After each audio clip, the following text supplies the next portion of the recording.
operations resolved through well-synchronized multi-domain operations by all three services, in concert with instruments of national power.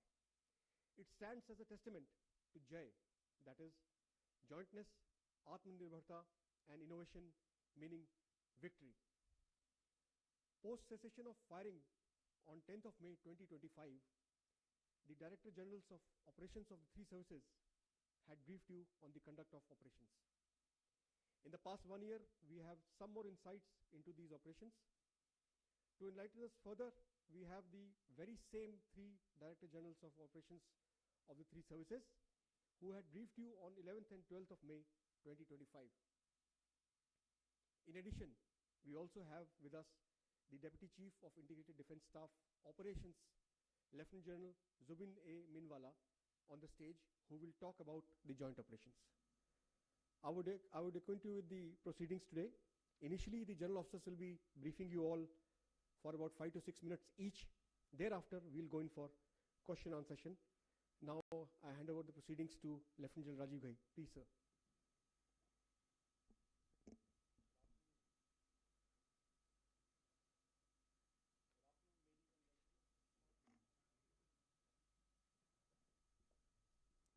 Good afternoon, ladies and gentlemen. I begin by paying a very sincere homage to the 26 innocent lives that we lost in Pahalgam last year. We wish their families God will give them the strength to bear this very sad, unfortunate, and irreparable loss in their lives. It has been a year to the day. And as the then DGMO, I look back at not only a military operation, but possibly a defining moment in India's strategic journey. Operation Sindoor saw India very consciously and coherently go beyond its erstwhile approaches and methods and target terror across the line of control and our international boundary with Pakistan. With precision, proportionality, and a clarity of purpose. It was a statement of resolve, responsibility, and strategic restraint by a nation. From the outset, the government gave us two clear directions: clear politico-military objectives and the operational flexibility to achieve these. The clearly stated end to destroy and degrade terror ecosystems, disrupt their planning, and deter future aggression from these bases was very unambiguously spelt out, while the armed forces were entrusted the wherewithal to plan and execute this operation.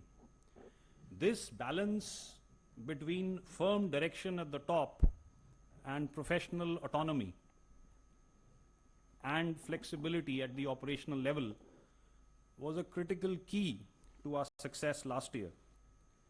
It allowed us in the military to adapt swiftly, to deconflict, to synchronize, and to respond decisively in a dynamic multi-domain battlefield. Operation Sindoor underscored India's evolving whole-of-government approach, which played out in a clockwork fashion on the battlefield. The highest offices and ministries of the government, intelligence agencies, cyber and information operation institutions, border guarding paramilitary forces such as the BSF, all worked in concert with the armed forces to execute an operation which is now being widely acknowledged as the gold standard, both militarily and strategically across the world. Operation Sindoor was also a joint tri-services effort. It integrated land, air, and maritime capabilities with shared situational awareness, common operation and intelligence pictures, and real-time decision-making. Standoff precision strikes, 9 in all, 7 executed by the Indian Army and 2 by the Indian Air Force were timed to perfection, achieved total surprise, and inflicted maximum damage in each established terror hub deep in Pakistan-occupied Jammu and Kashmir and heartland Pakistan, signaling that no sanctuary is safe. All this while all of Pakistan's effort to target our military infrastructure and bases came to a knot due to a very carefully and deliberately laid out air defense architecture. We planned, executed, and concluded a complex multi-domain operation in a remarkably compressed time frame. The operation also showcased indigenous capability. A significant percentage of the weapon systems, munitions, rockets and missiles, sensors and electronic warfare suits that were employed were developed and produced in India. The BrahMos, Akash, advanced surveillance and targeting systems, along with homegrown ammunition and spares, all played a decisive role. Indigenous equipment meant not only just self-reliance, but the flexibility to tailor these to our operational requirements, sustain and maintain supply chains, and to respond with speed and confidence. Operation Sindoor proved that Atmanirbhar is not just a slogan. It is indeed a force multiplier. Today, over 65% of our defense equipment is being manufactured domestically. I also want to speak here of our exit strategy and escalation control. In an era of prolonged conflicts around the world, we struck hard, achieved clearly defined objectives, and then decided to cease hostilities when the Pakistanis were compelled to negotiate and requested us to stop. The objectives were achieved through a calibrated shot and sharp shock that altered the enemy's risk appetite and disrupted his command and control. Without locking India into a long-drawn war or conflict, the ill effects of which we are seeing in ongoing conflicts around the world. This measured approach reflects the maturity of our strategic culture and the professionalism of our armed forces. Finally, the operation placed enormous responsibility on every arm of the state. Intelligence agencies provided the accurate information that is so critical to precision targeting. Cyber and electronic warfare units maintained information dominance. The government managed the international environment, as also the internal security and public reassurance. The armed forces executed the kinetic phase with discipline, precision, and minimal collateral impact. This multi-agency, multi-domain coordination will remain the template for future operations. Operation Sindoor was not an end. It was just the beginning. और यहाँ पर जन कवि दुष्यंत कुमार त्यागी की एक मौलिक रचना का प्रभावशाली अंश मैं आपके सामने रखना चाहता हूं. सिर्फ हंगामा खड़ा करना मेरा मकसद नहीं. सिर्फ हंगामा खड़ा करना मेरा मकसद नहीं. मेरी कोशिश है कि ये सूरत बदलनी चाहिए. India's fight against terror, ladies and gentlemen, will go on. A year on, we remember not just the operation, but also the principle behind it. India will defend its sovereignty, its security, its people, decisively, professionally, and with the utmost responsibility. Jai Hind.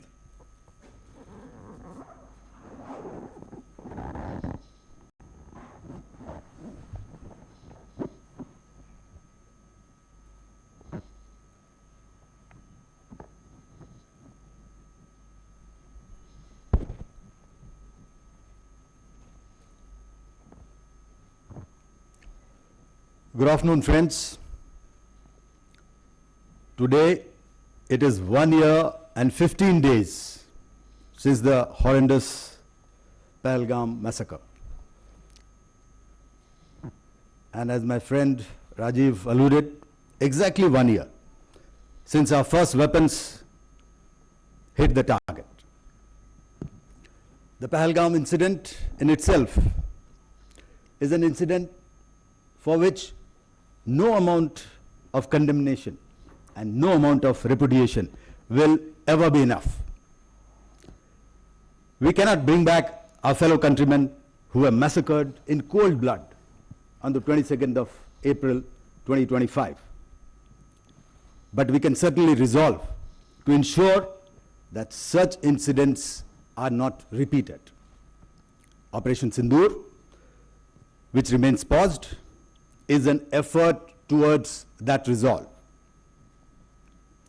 Since times immemorial, we have lived with a simple philosophy of live and let live. But when our desire for peace is mistaken for weakness and our silence is taken as absence, there is no choice but to act.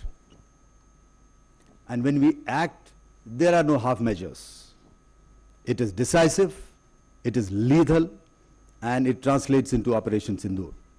A decisive yet calibrated response targeting the perpetrators and their backers. As Rajiv has alluded, going into this operation, our higher directions were very, very clear. The objective was clear, and the forces were given full operational freedom. Jointness was built into this operation from conceptualization to execution.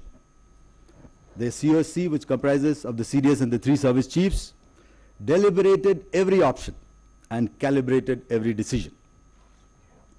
Thus, with an absolute clarity of action, a successful joint operation was launched to destroy the terror infrastructure in POJK as well as in Pakistan itself. And when that first weapon hit the target on the early morning of 7th May 2025, that decisive flash, ladies and gentlemen, was the strength and the resolve of the people of India being projected into the enemy heartland. It was partial justice being served to the families of the victims of that horrendous massacre in Pahalgam and many such incidents before that. Going into these operations, I remember focus into details of planning. The 3 of us met almost daily and on more than one occasions. Our aim was not just to hit. It had to be lethal, it had to be precise, avoiding collateral. Hence, selection of targets, timing, weapons to be used, everything needed to be carefully considered. And once that was done, execution was achieved with clockwork precision. A question which comes up time and again is, why did we agree to stop? I fully understand the angst of our people, especially the younger generation, given our experience with Pakistan.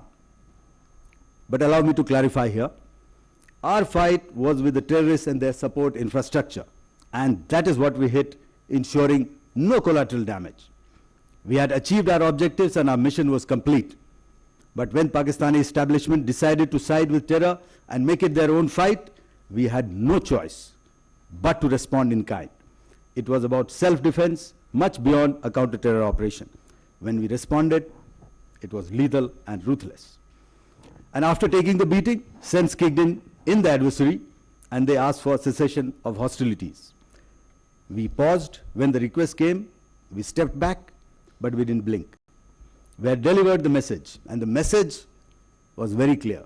That is, misadventure will not go unanswered. Acts of terror will carry consequences. A lot of time this question comes up over the past 1 year. What are the lessons? Well, in the defense forces, we are continuously evaluating our options and drawing our lessons through exercises, training and simulation.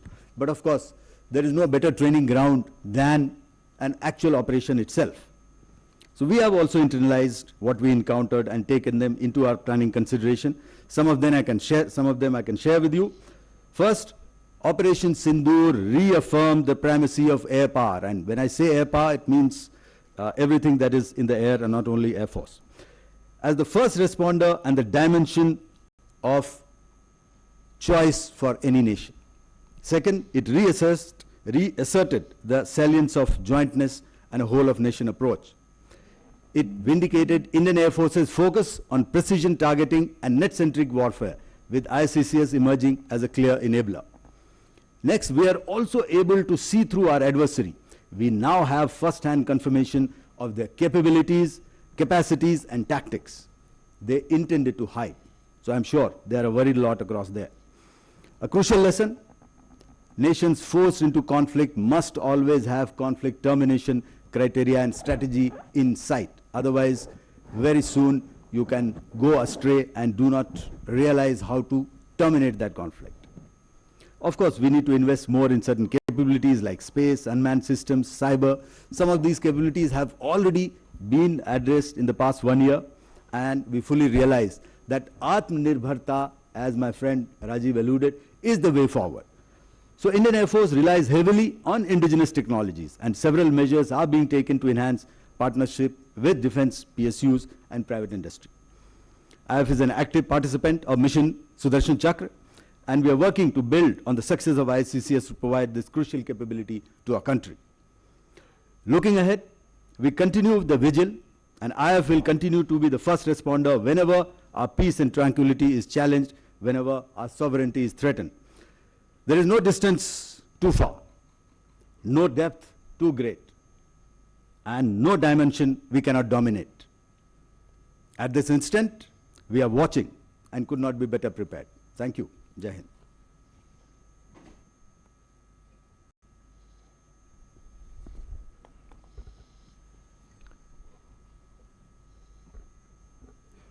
Good afternoon, ladies and gentlemen. I consider it as a privilege to be amidst you on the first anniversary of Operation Sindoor, an operation that stands as a defining testament to India's resolve against terror and to the decisive strategic vision of our national leadership. As we reflect on its conduct, lessons, and our preparedness for the future, we do so not merely on a highly successful operation, but on the emergence of a new dimension of deterrence, offensive in mindset, swift in response, precise in execution, and resolute in purpose. Operation Sindoor underscored the strategic vision of our national leadership, which provided a precise and unambiguous mandate and the necessary operational freedom, enabling decisive kinetic action by the Indian Defence Forces. In the immediate aftermath of the dastardly Pahalgam attack, the Indian Navy transitioned rapidly to combat readiness, deploying the carrier battle group, surface action groups, led by potent indigenous frontline warships, submarine, aircraft, and special forces in an offensive posture in the northern Arabian Sea. On the night of 6th-7th May, the naval personnel also participated in the precision strikes on terror infrastructure alongside the Indian Army and Indian Air Force, underscoring jointness. As the campaign unfolded, forward deployment of the Indian Navy compelled Pakistani naval and air units into a defensive posture, largely confined to harbors or operating close to their coastline.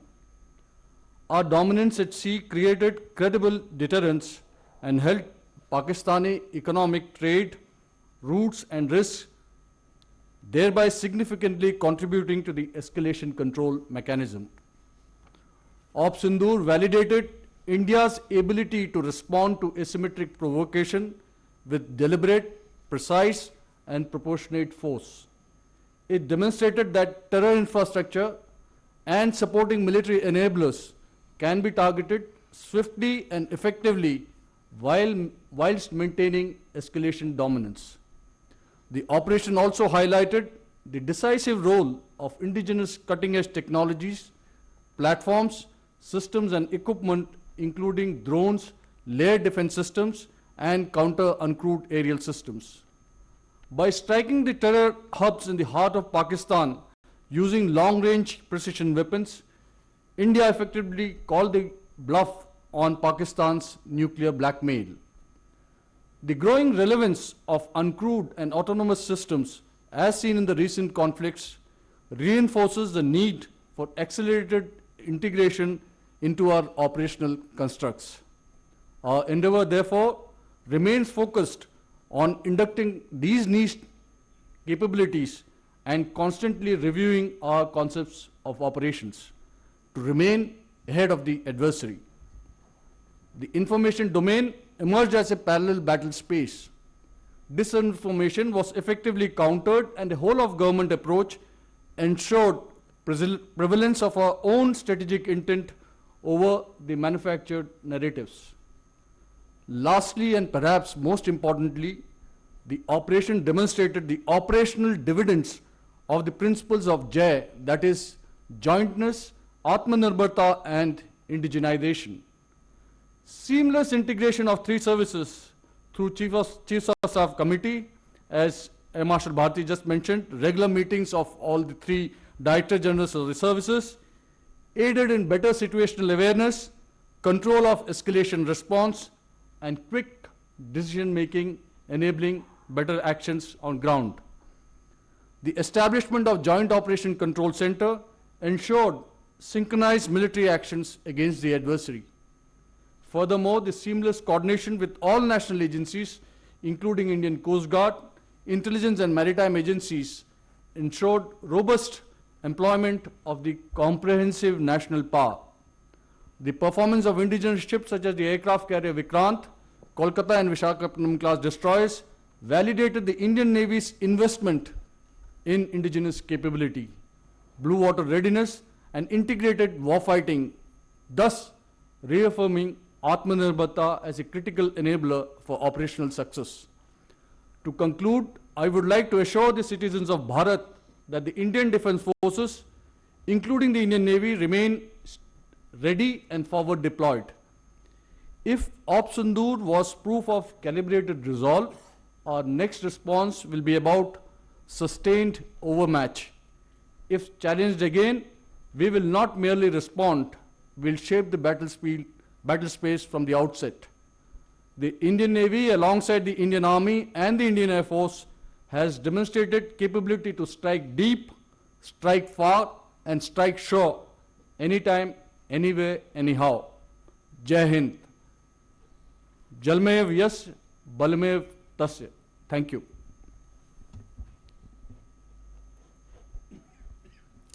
Good afternoon, ladies and gentlemen. You have heard the then Director Generals of Operations outline their conduct of operations. The inter-service synergy during Ops Sindoor was orchestrated by the Ops Directorate at Headquarter IDS under the directions of the Chief of Staff Committee. Importantly, operations were seamlessly integrated across not just traditional domains, but also cyber, space, and information domains, marking a decisive evolution in our warfighting philosophy. Ops Sindoor demonstrated our ability to deliver integrated effects with speed, precision, and clarity of purpose, serving as a foundational step towards multi-domain operations. This capability is the result of sustained efforts over the years to build structures, processes, and capacities for executing multi-domain operations in its true sense. What we witnessed during Ops Sindoor was not just an isolated success, but the manifestation of deliberate institutional strengthening. The success of Ops Sindoor is firmly rooted in the reforms initiated by the government, including the creation of the post of the CDS. The Honorable Raksha Mantri's declaration of 2025 as the year of reforms has been pivotal in driving jointness, integration of structures, organizational processes, and the push towards Atmanirbharta. These reforms provided the enabling framework that translated into operational success. The operation also highlighted enhanced situational awareness at all levels of command, supported by a robust joint communications architecture that enabled timely aggregation of all intelligence, surveillance, and reconnaissance inputs. This architecture continues to be strengthened and is now being integrated into a fully functional Joint Operations Control Center for improved joint targeting and decision making. In the air defense domain, systems like the IACCS and the Akash Tir were integrated to provide a unified and comprehensive air situation picture. These networks have since been further reinforced, contributing to a more resilient and responsive air defense grid. We are also working towards an integrated and layered architecture to ensure seamless protection against multiple threats, vectors to include drones, loiter ammunitions, and missiles. At the operational level, the fusion of multi-sensor inputs from across the services and national agencies enabled a comprehensive situational awareness grid. The significantly compressed decision-making cycles ensured decisive outcomes. A key pillar of our progress has been the strengthening of the integrated command and control structures, supported by advanced decision support systems and data-driven processes.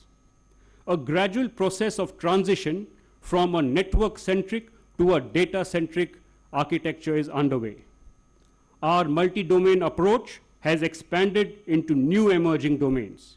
In the space domain, close coordination with ISRO and the Department of Space is enhancing real-time ISR and targeting capabilities.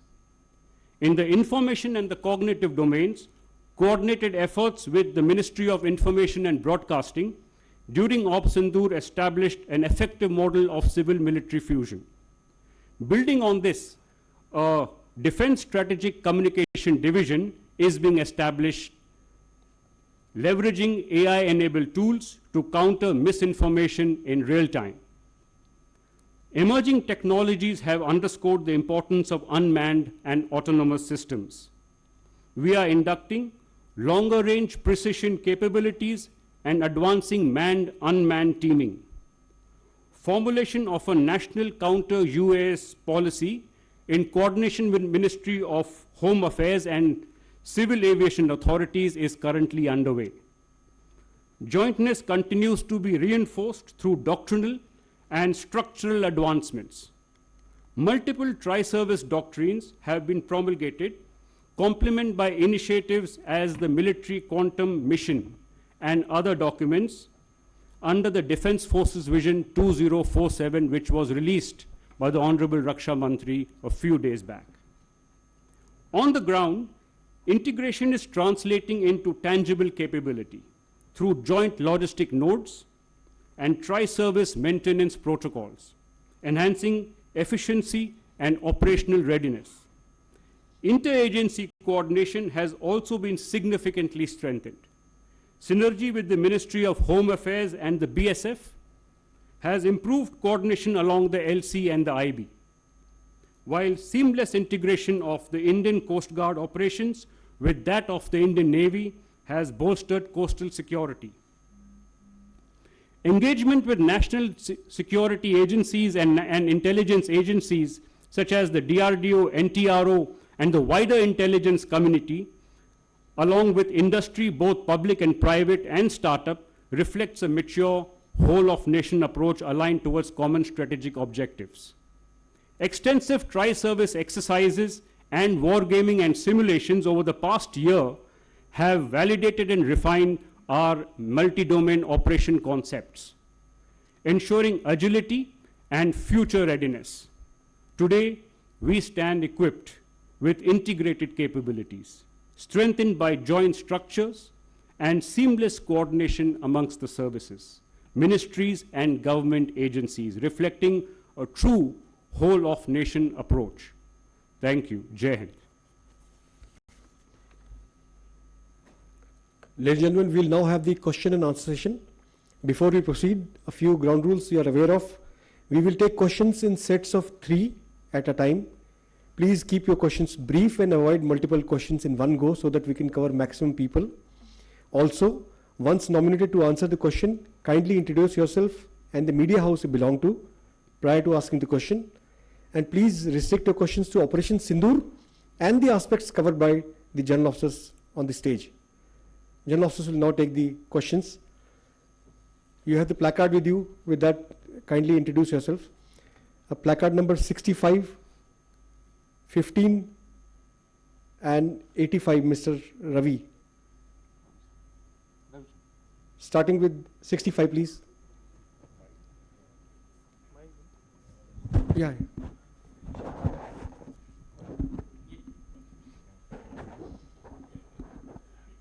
Sir, good afternoon. My name is Ajay Banerjee. I work with the Tribune. My small 2 clarifications, one for General Ghai, one for Air Marshal Bharti. First to General Ghai. General Ghai, the Indian Army Chief has in the past revealed to us about the transformation which is happening regarding the creation of the Divya Astra batteries, the Shaktiban regiments and also the Ashni platoons. Sir, are these transformations continuous, and what are the further transformations if you could share with us? To Air Marshal Bharti sir, Pakistan and China have been testing new kinds of missiles. Are we factoring in part of those air defense networks of ours to tackle those missiles? Thank you, sir.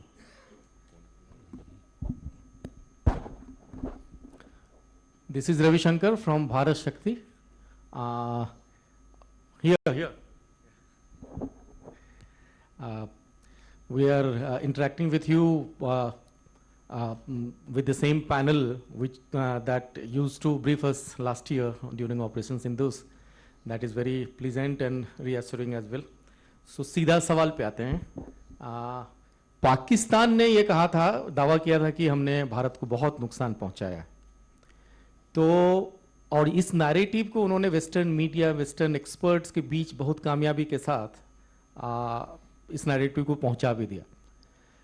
मेरा सवाल air marshal Bharti से है कि इन दावों की सच्चाई क्या है?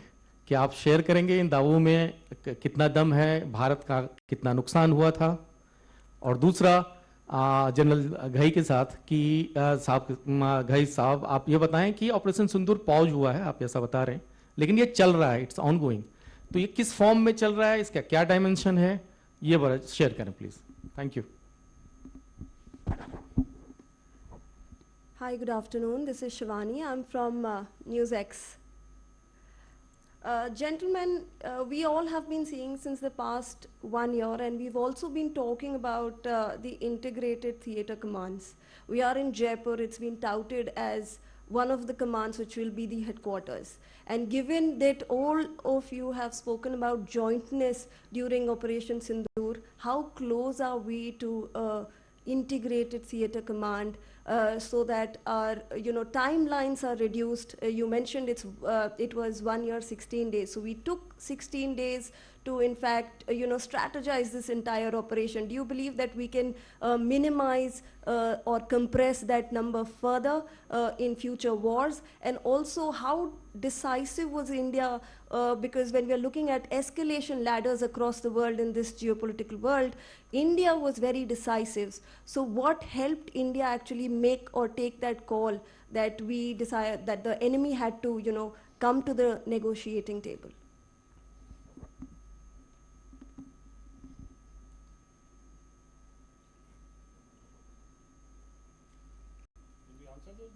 Please, sir, kindly. Okay, Ajay, you asked the question about transformation. So you're correct. The chief has repeatedly spoken about this ongoing transformation. You mentioned a few Devyastra batteries. You also mentioned the Ashni platoons. There are more. There is the Shaktiban regiment. You saw the Bhairavs being paraded on Kartavya Path this year on the Republic Day. Definitely these transformations are ongoing. I will not go into the specific numbers of how many of these organizations are being raised. That is an operational detail, so we will not go there. But a significant number is already being raised. Their roles and tasks are very, very clearly delineated. while we've given a thought, so when you speak about the Divyastra, I don't mind telling everybody here that that's related to the artillery, as is the Shaktiban. The Ashni platoons are related to counter UAS, and specifically with respect to infantry battalions being organized and equipped for the counter UAS role. There is more ongoing thought as far as these transformations are going on. So we are now also thinking about such transformations in the armored corps, for instance, in the mechanized infantry, in the aviation, just to name a few more sectors. And as we go on, you will hear us bring out more details. But all these deliberations are at a very advanced stage. So that is, Ajay, to answer your question about the transformation. As far as Ravi Shankar from Bharat Shakti, Ravi, आपने जो सवाल पूछा है about in what form is Operation Sindoor going on? देखिए, air marshal Bharti ने बताया कि pause हो गया। आई थिंक एक सिविलियन अंडरस्टैंडिंग होती है कि लड़ाई में सिर्फ एक दूसरे के ऊपर गोलाबारी होती है, there is kinetic action, whether stand off और conventional where people come close, लेकिन ऑपरेशन का जारी होना मतलब इज ऑल्सो मेकिंग प्रेपरेशंस, और जो तैयारियां चल रही हैं, अजय बैनर्जी ने पूछा सवाल कि ट्रांसफॉर्मेशन कैसे चल रहा है, वो ट्रांसफॉर्मेशन क्यों चल रहा है? क्योंकि कुछ लेसन्स हमने इम्बाइब किए ऑपरेशन सिंदूर से, उन लेसन्स की वजह से हमें लगा कि हमने कुछ बदलाव करने हैं अपने स्ट्रक्चर्स में, अपनी ऑर्गेनाइजेशंस में, अपनी इक्विपिंग में, तो वो एक तैयारी चल रही है। उसके अलावा जो डिप्लॉयमेंट्स हैं उस पर सोच विचार चल रहा है। एक्चुअल ट्रिगर अगर होगा और काइनेटिक एक्शन की ज़रूरत पड़ेगी तो वो भी होगा। सो इस हिसाब से ये ऑपरेशन अभी भी जारी है और जारी रहेगा, क्योंकि जैसे मैंने अपने स्टेटमेंट में भी बताया, India's war against terror will go on. So therefore the operation will remain in progress for as long as it is required. I will now request air marshal Bharti, जो आपका दूसरा सवाल था लॉसेज और डैमेज के बारे में कि पाकिस्तानीज का ये दावा है, उसका जवाब एयर मार्शल भारती देंगे। ओके, एक एक करके। सबसे पहले ट्रिब्यून, आपने चाहा कि I should answer Pak and China testing new kinds of missiles, so what are we doing about it? Of course, see, we are continuously doing the environment scan, okay, and that's our job, all right, and whatever requires to be done, we put in motion as to be always ahead, okay, of their capabilities. And between the two, of course, the dynamics are different between Pakistan and China, but we are continuously factoring in, and if I could support that argument with certain projects. Okay, you would remember we have already contracted for the S-400s. Okay, some units were still yet to fetch in, so they are fetching in now. So that is one input. We are also working our indigenous systems like Kusha, which you would be aware of, and our DRDO is working on that, and which we hope that it will be available to us in near future. As I said, the Honorable Prime Minister has already conveyed the direction for Sudarshan Chakra, so we are working towards that. As also of our own indigenous air-to-air missile Astra, so we are trying to improve on that. Various other projects, QRSAM. So it's a continuous process, and it's not that we don't articulate in the open media as to what all we are doing, but lots is happening, and rest assured that we aim to be ahead of their capabilities. So that is our focus. As far as second question from here, Bharat का कितना नुकसान हुआ है, तो आपने देखा है नुकसान के तौर पर they have not been able to inflict any major damage onto our side. Okay, ना तो हमारे कोई military infrastructure damage हुआ है, much of civilian structures. So whatever they came with, okay, be in terms of missiles, be in terms of loiter munitions, be in terms of other unmanned systems, we were able to neutralize that with our integrated approach and integrated ISCCS, Akash Tir and IMSAS, okay, that we have alluded to earlier. So whatever they may say, remember, narratives and rhetoric do not give you victory. Victory is measured by hard facts, and hard facts we have given out to you earlier, 1 year, starting from 1 year hence, and in between also in various forums it has been given out to you all. And what are the hard facts? The hard facts are that we struck and decimated their 9 terrorist camps on the 7th of May. Proof is there for everybody to see. The hard facts and the ground reality is that we struck 11 of their airfields. The ground reality is that we destroyed 13 of their aircraft, either on ground or in the air, including one high-value airborne asset at a record distance of 300 kilometers plus. So that is the hard fact. तो take your pick, आपको क्या विश्वास करना है और क्या नहीं विश्वास करना है. और तीसरा और कोई सवाल था? Okay, thank you. Shivani, before I ask General Zubin to answer your question about theatre commands, you also said that what was it so compelling that we did which forced the Pakistanis to come to the negotiating table? What compelled them? You've just heard Air Marshal Bharti give out the statistics. If I was to add the damage that we caused on the line of control, for instance, you know, inadvertently, their honors and awards list, which was out in the internet domain, told us that so many of those awards were given posthumously. So the numbers that they suffered on the line of control in the exchanges that followed, they lost more than 100 soldiers. That number is in excess of 100. 100 terrorists were what were killed in those 9 terrorist camps. So there was innumerable amount of damage which compelled them. And at the end of the day, if the Pakistanis were to make the same amount of investment in their battle fighting ability as much as they do in the narrative, I think they would have fared much better. So, you know, that's advice that they could take. Zubin? Shivani, you asked this about where are we in the theatre commands.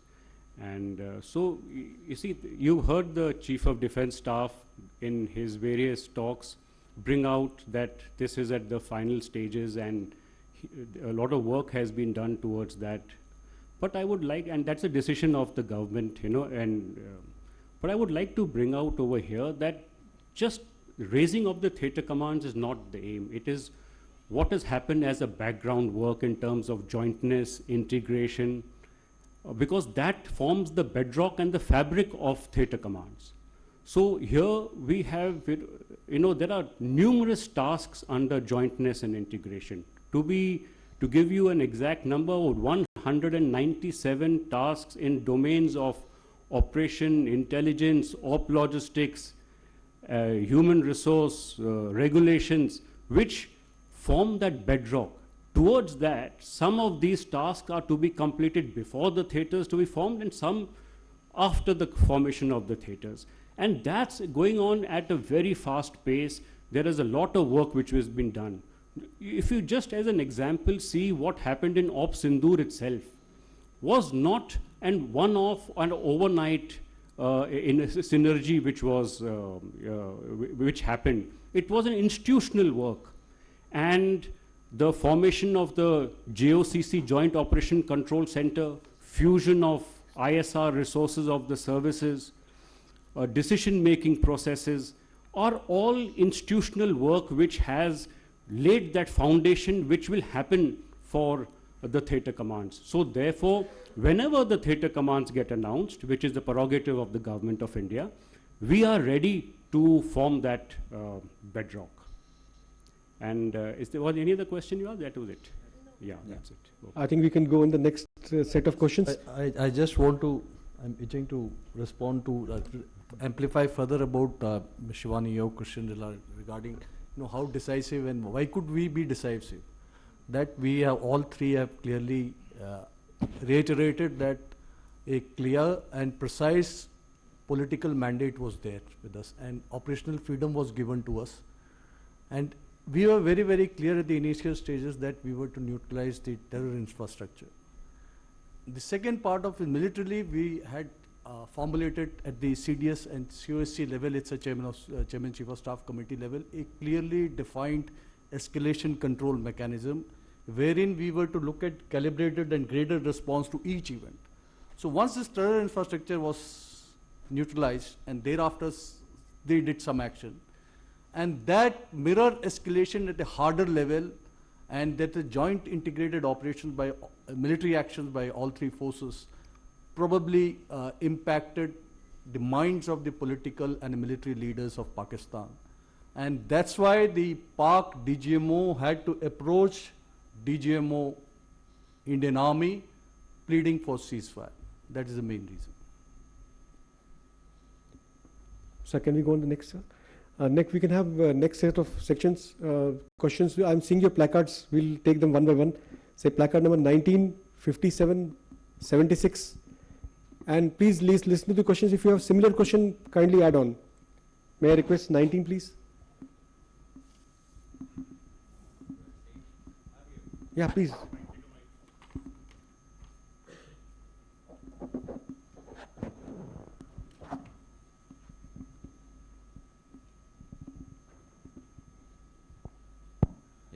I'm Mayank, I work for Times Now.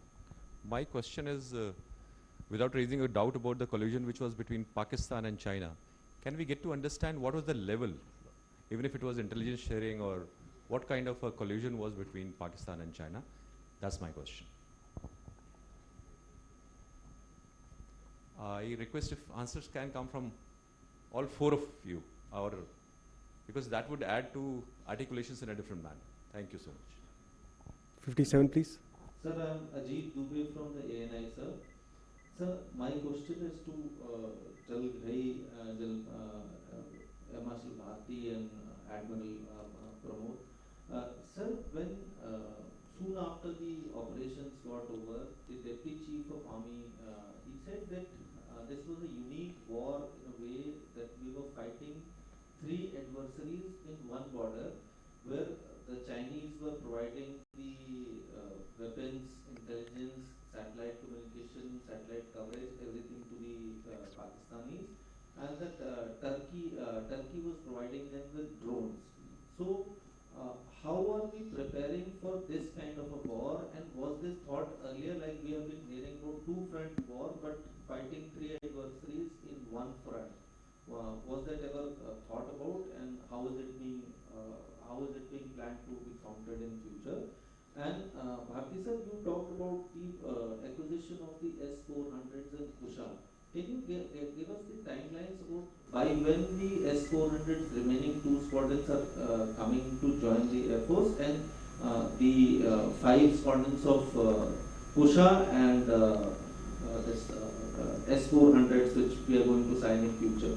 And Pramod sir, what is the plan to tackle air defense threats from the maritime theatre? Is there any thinking in that direction? Thank you, sir.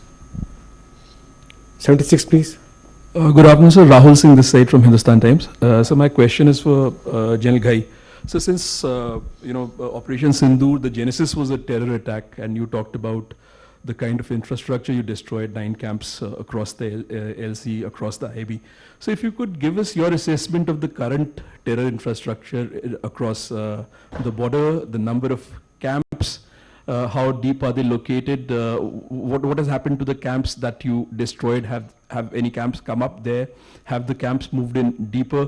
The number of terrorists that are being trained there, do you see any activity happening in terms of a renewed effort to push these people in? So basically an assessment of terror infrastructure across the borders. Anyone has got a similar kind of question, you can please ask so that the generals can ask. Yeah, please.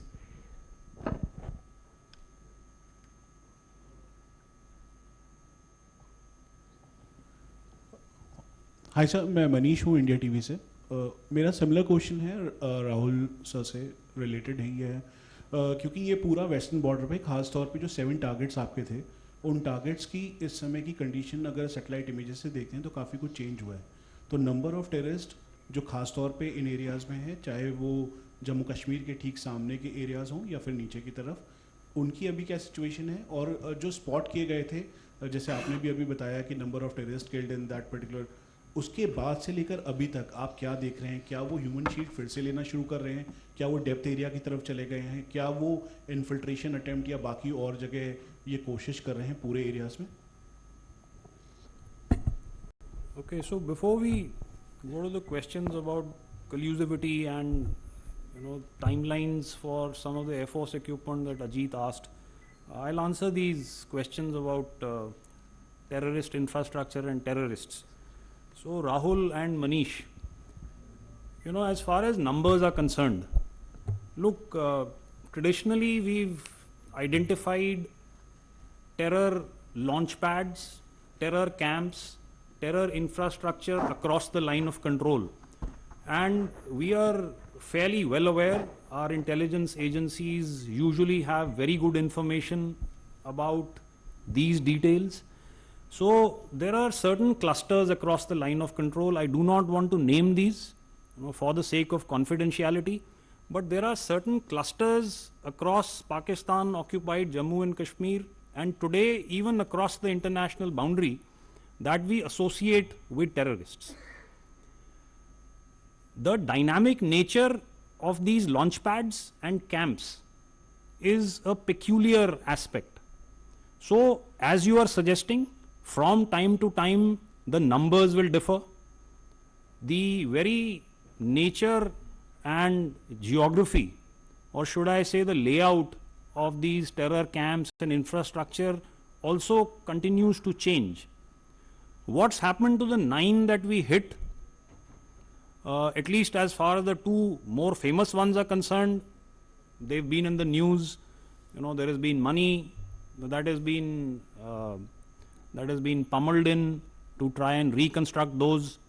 As far as the other 7 are concerned, we have a fair idea of what the numbers are, but it's safe to presume, and I said this in my statement, Air Marshal Bharti reiterated that no sanctuary across the line of control is safe. We will hit everything. He spoke about depths. We will go after everything. And I think that's been made clear in the new normal that the Prime Minister stated last year.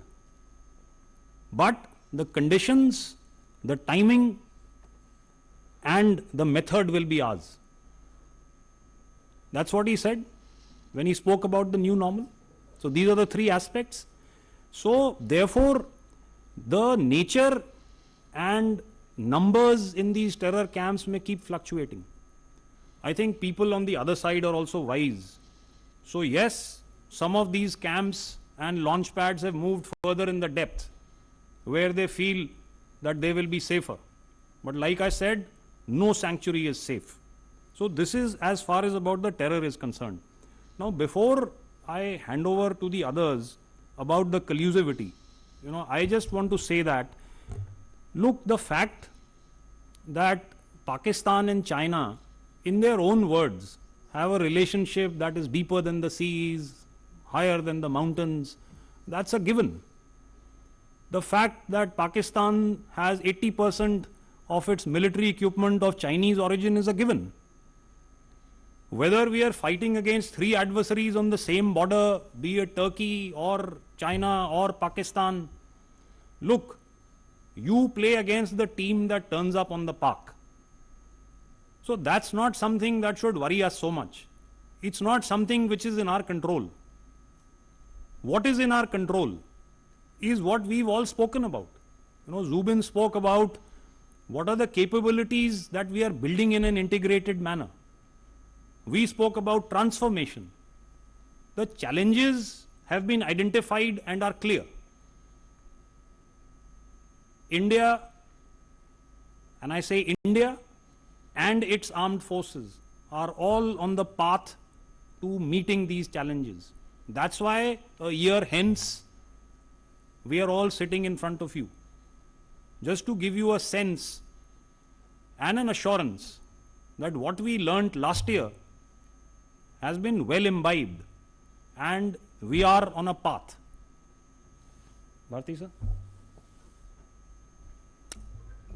Thank you, Rajiv. I think he has said all that needed to be said about collusivity and what did we expect, okay, with the kind of equipment that they operate, and from both sides, okay, be it from our northern adversary, northern neighbor, or be it from Turkey.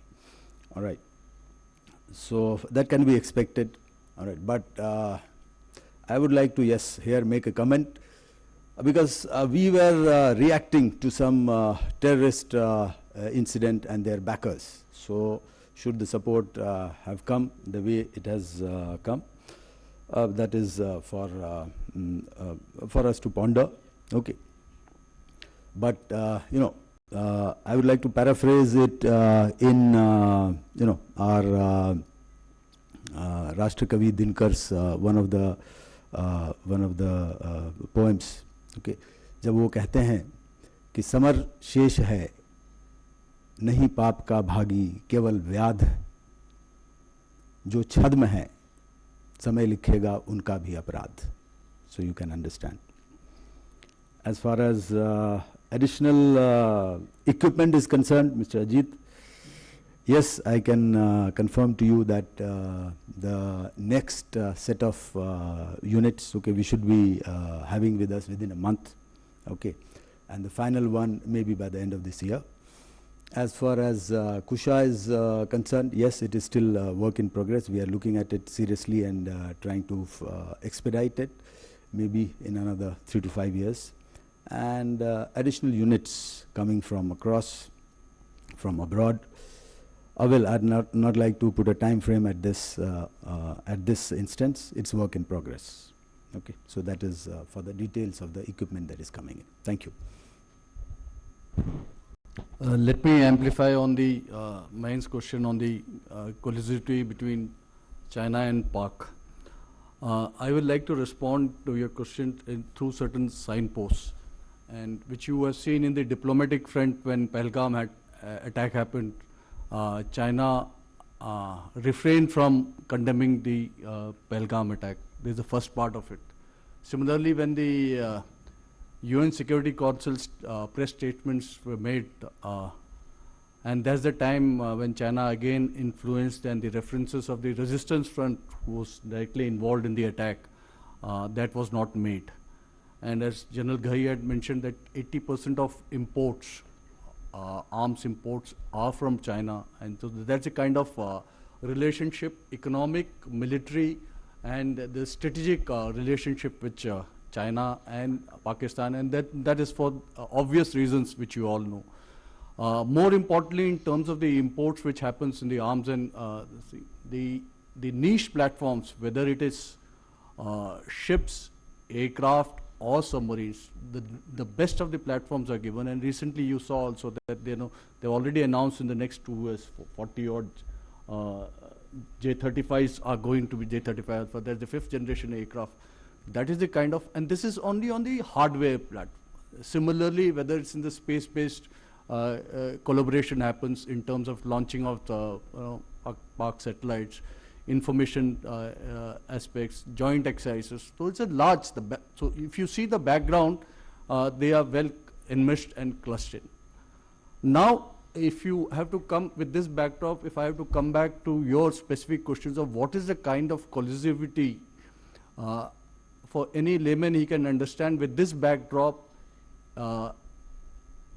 we can prudently assume that there would be certain kind of assistance, and this we all take into our military calculus, whether it is in terms of space-based asset services being provided, whether it is electronic intelligence sharing happens, or cyber support, or during the conflict the arms and equipment which are supplied. This is given thing. The other, also in the open source, you would have also seen that when negative publicity was being made by Pakistan, there is an open source information which is there that China did amplify whatever it is and did influence the international public about Pakistan's viewpoint also. So these are very, very clear that there is a good strong relationship between Pak and China.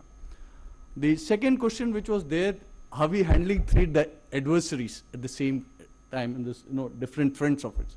So it is not a military, the comprehensive national power is not only military actions. So there are many other channels available in terms of diplomatic, there are ways of handling it. So it is not adversary as such at that point of time. Adversary at that point of time only was Pakistan.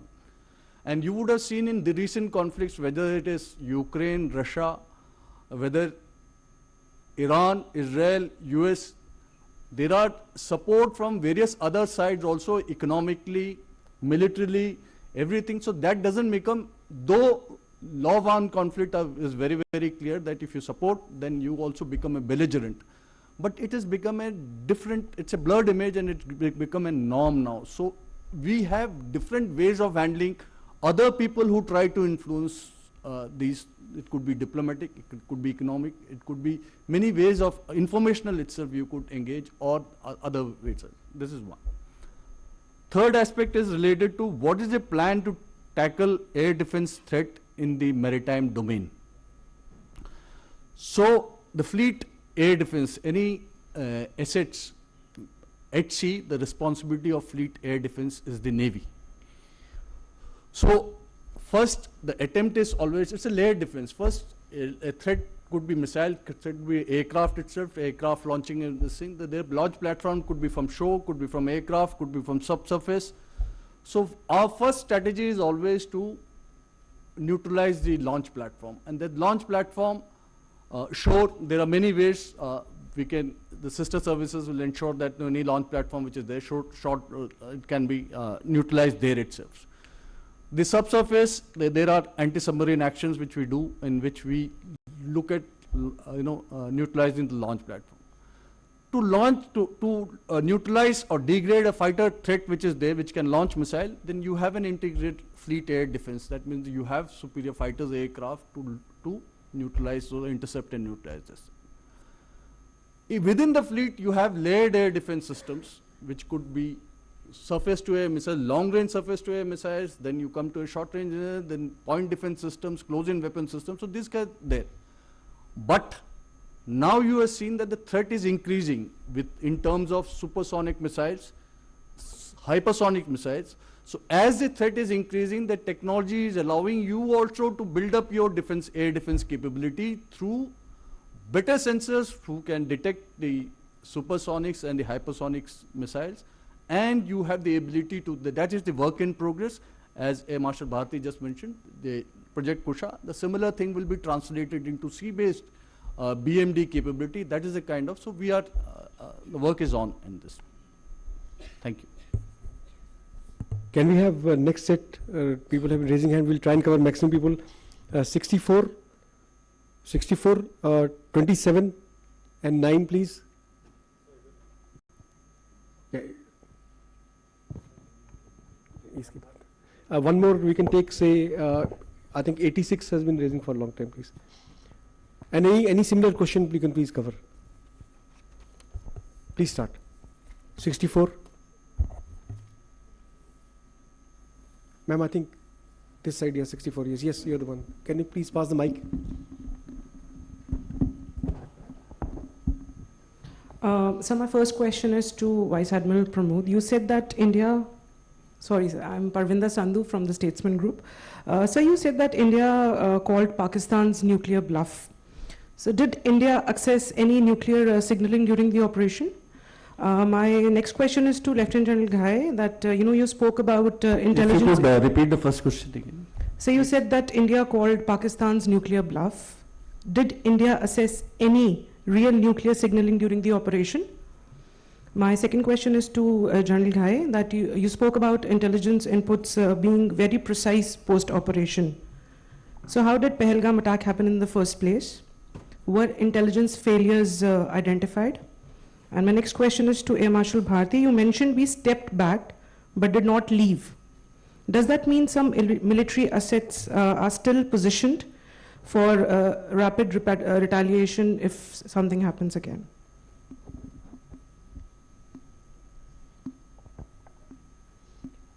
Next, please. 27. Hello sir, Shikha Thakur from Zee media. General Ghai, पहला सवाल मेरा आपसे है। Operation सिंदूर को लेकर के बहुत सारे नैरेटिव्स आए, लेकिन सर सबसे बड़ा मिसकंसेप्शन जो आपको लगता है जो फैलाया गया ऑपरेशन सिंदूर को लेकर के, वो क्या है? हम चाहेंगे कि वो आप यहाँ पर बताएं। और अगला सवाल मेरा वाइस एडमिरल प्रमोद सर से है। सर, एक इवेंट पर रक्षा मंत्री राजनाथ सिंह ने खुद कहा है कि इस बार मौका नेवी को सबसे पहले मिलने जा रहा है, तो क्या इसके मायने क्या है? और फ्यूचर इंडिया पाक कॉन्फ्लिक्ट में क्या ये सिर्फ लैंड बॉर्डर तक सीमित नहीं रहेगा, बल्कि अरेबियन सी और मेरीटाइम चोक तक भी पॉइंट्स तक एक्सटेंड होने की संभावना है? एंड इन दैट केस क्या हमारी तैयारी होगी? 9 number, please. Ma'am, 9. Hello sir, I am Shivani Sharma from India Today, and as we all know that the wars are not only about land, water and sea, it is way beyond the cyber and the space domain. And my question is to General Minwala. Sir, we've seen that Pakistan, especially after Operation Sindoor, it has launched a number of satellites. It is trying to expand in the space domain. What are our preparations in this particular area? And we have some local media from Jaipur also. If you have similar question, please go ahead. 77, please. Anybody from local media? Jaipur? Anyone, please. Yeah, 32 number, please. My Go ahead. question is to all of you, kind of extending Shivani's question. What May I request you please introduce yourself? My name is Suparna. I am from Times of India, and you had mentioned that AI-enabled tools are being used to capture misinformation. So if you could share some more on that.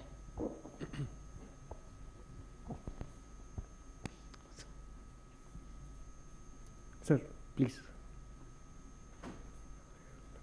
86? 86, yeah, 86 Yeah. left. Good afternoon, sir. This is Anju Nivam from TV9 Bharatvarsh. Sir, मेरा ये सवाल है कि operation सिंदूर में control warfare की रणनीति क्या थी, और ये दूसरे वैश्विक युद्ध जैसे कि रूस यूक्रेन वॉर हम देख रहे हैं और अमेरिका ईरान का युद्ध भी देख रहे हैं, उससे कितना अलग था? और जिस तरीके से हमने जो दुश्मन के लक्ष्यों को अटैक किया, इसका रणनीतिक महत्व, जहां पर हमने अटैक किया उसका स्ट्रैटेजिक इंपॉर्टेंस क्या था? और सर, दूसरा सवाल यह है कि ऑपरेशन सिंदूर की सफलता में राजनीतिक नेतृत्व और होल ऑफ नेशन अप्रोच का क्या योगदान रहा? I think 13 number, you also have the similar question. 13, please. Hi sir, Pawan Mishra, news 24 से हैं सर। ऑपरेशन सिंदूर में अग्निवीरों ने भी अपनी अहम भूमिका निभाई थी।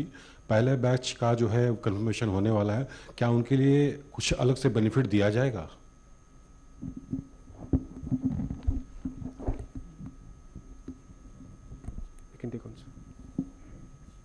Okay, Pramod, you want to answer your part first? Nuclear signaling. So, my only one-word answer to assess any nuclear signaling is no. No. That's it. And the maritime RM's contention. Okay, Shikha Thakur, you spoke about RMs.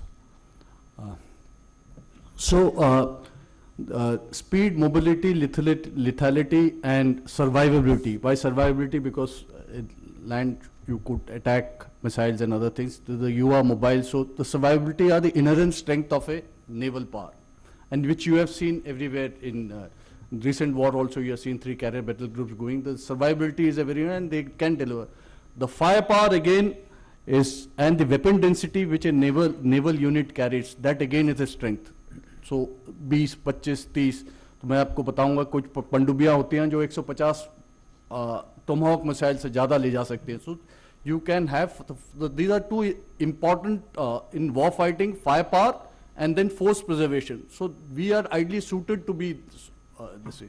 And the carrier battle group is able to project itself, power projection, जहाँ आपको sea control करना है वो सब कर सकता है. So but हमारा जो उद्देश्य रहता है, जैसे कि ऑपरेशन सिंदूर में भी था, it's a joint integrated ops based on what are political military objectives are there. The higher echelons of the military leadership, they decide what is the kind of operation and how synchronized and in a sequence way we are supposed to do. Now coming back to your question per se, as अभी navy की बारी है, तो मैं ये बताना चाहूँगा और मेरे सहयोगी डीजीज भी ये मानेंगे कि when, how and where of a military operations is higher element of surprise is important in any kind of operations. So I cannot today decide that, and because the adversary will be prepared for it. So that is a very, very important factor. So I cannot share with you and say that this is my plan. Our plan is decided much and this is one. But if situation arises and opportunity comes our way, be sure that we will deliver a decisive blow without any hesitation.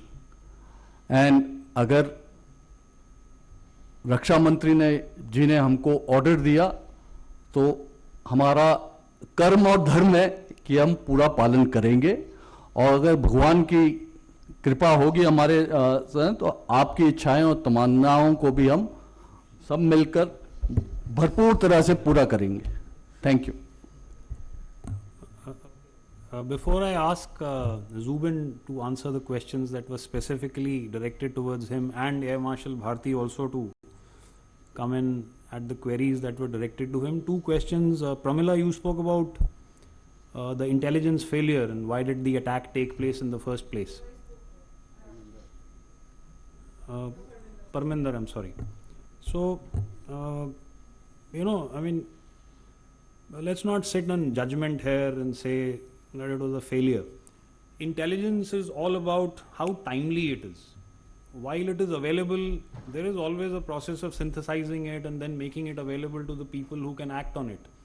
Also, don't forget that sometimes there is a gap in perception about how maybe all of you understand counter-terrorist operations and how they actually unfold on ground.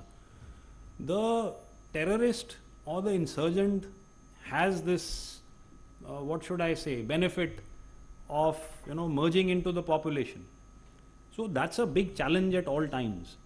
And let's not forget that the heinous manner in which Pahalgam was carried out, while we've seen incidents like that in the past, in Kashmir, in other parts of heartland India, this is intelligence, even if it is late by a couple of minutes or hours, it's going to be catastrophic. That's how it happened.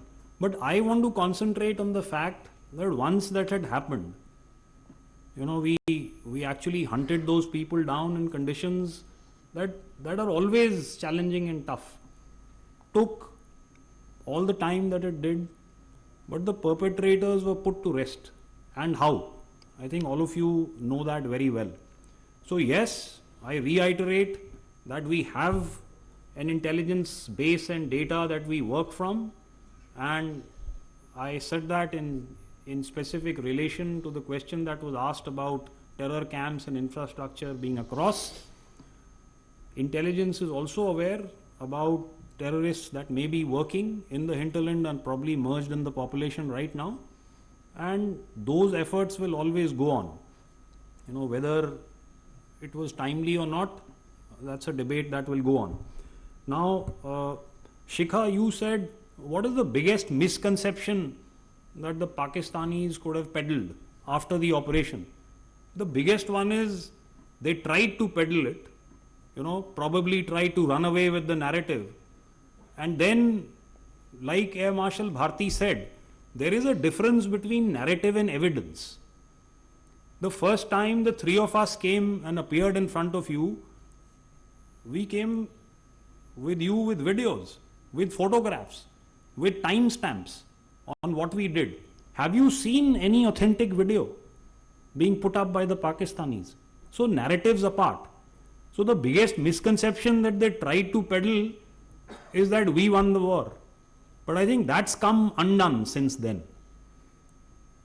All their stories have fallen flat. And at the end of the day, they threw what they had at us.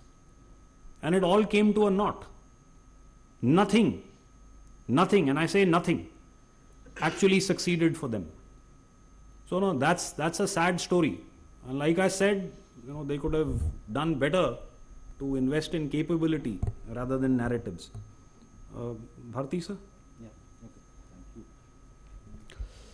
Okay, first question on Operation Sindoor paused, and are we still forward deployed from the statesman correspondence?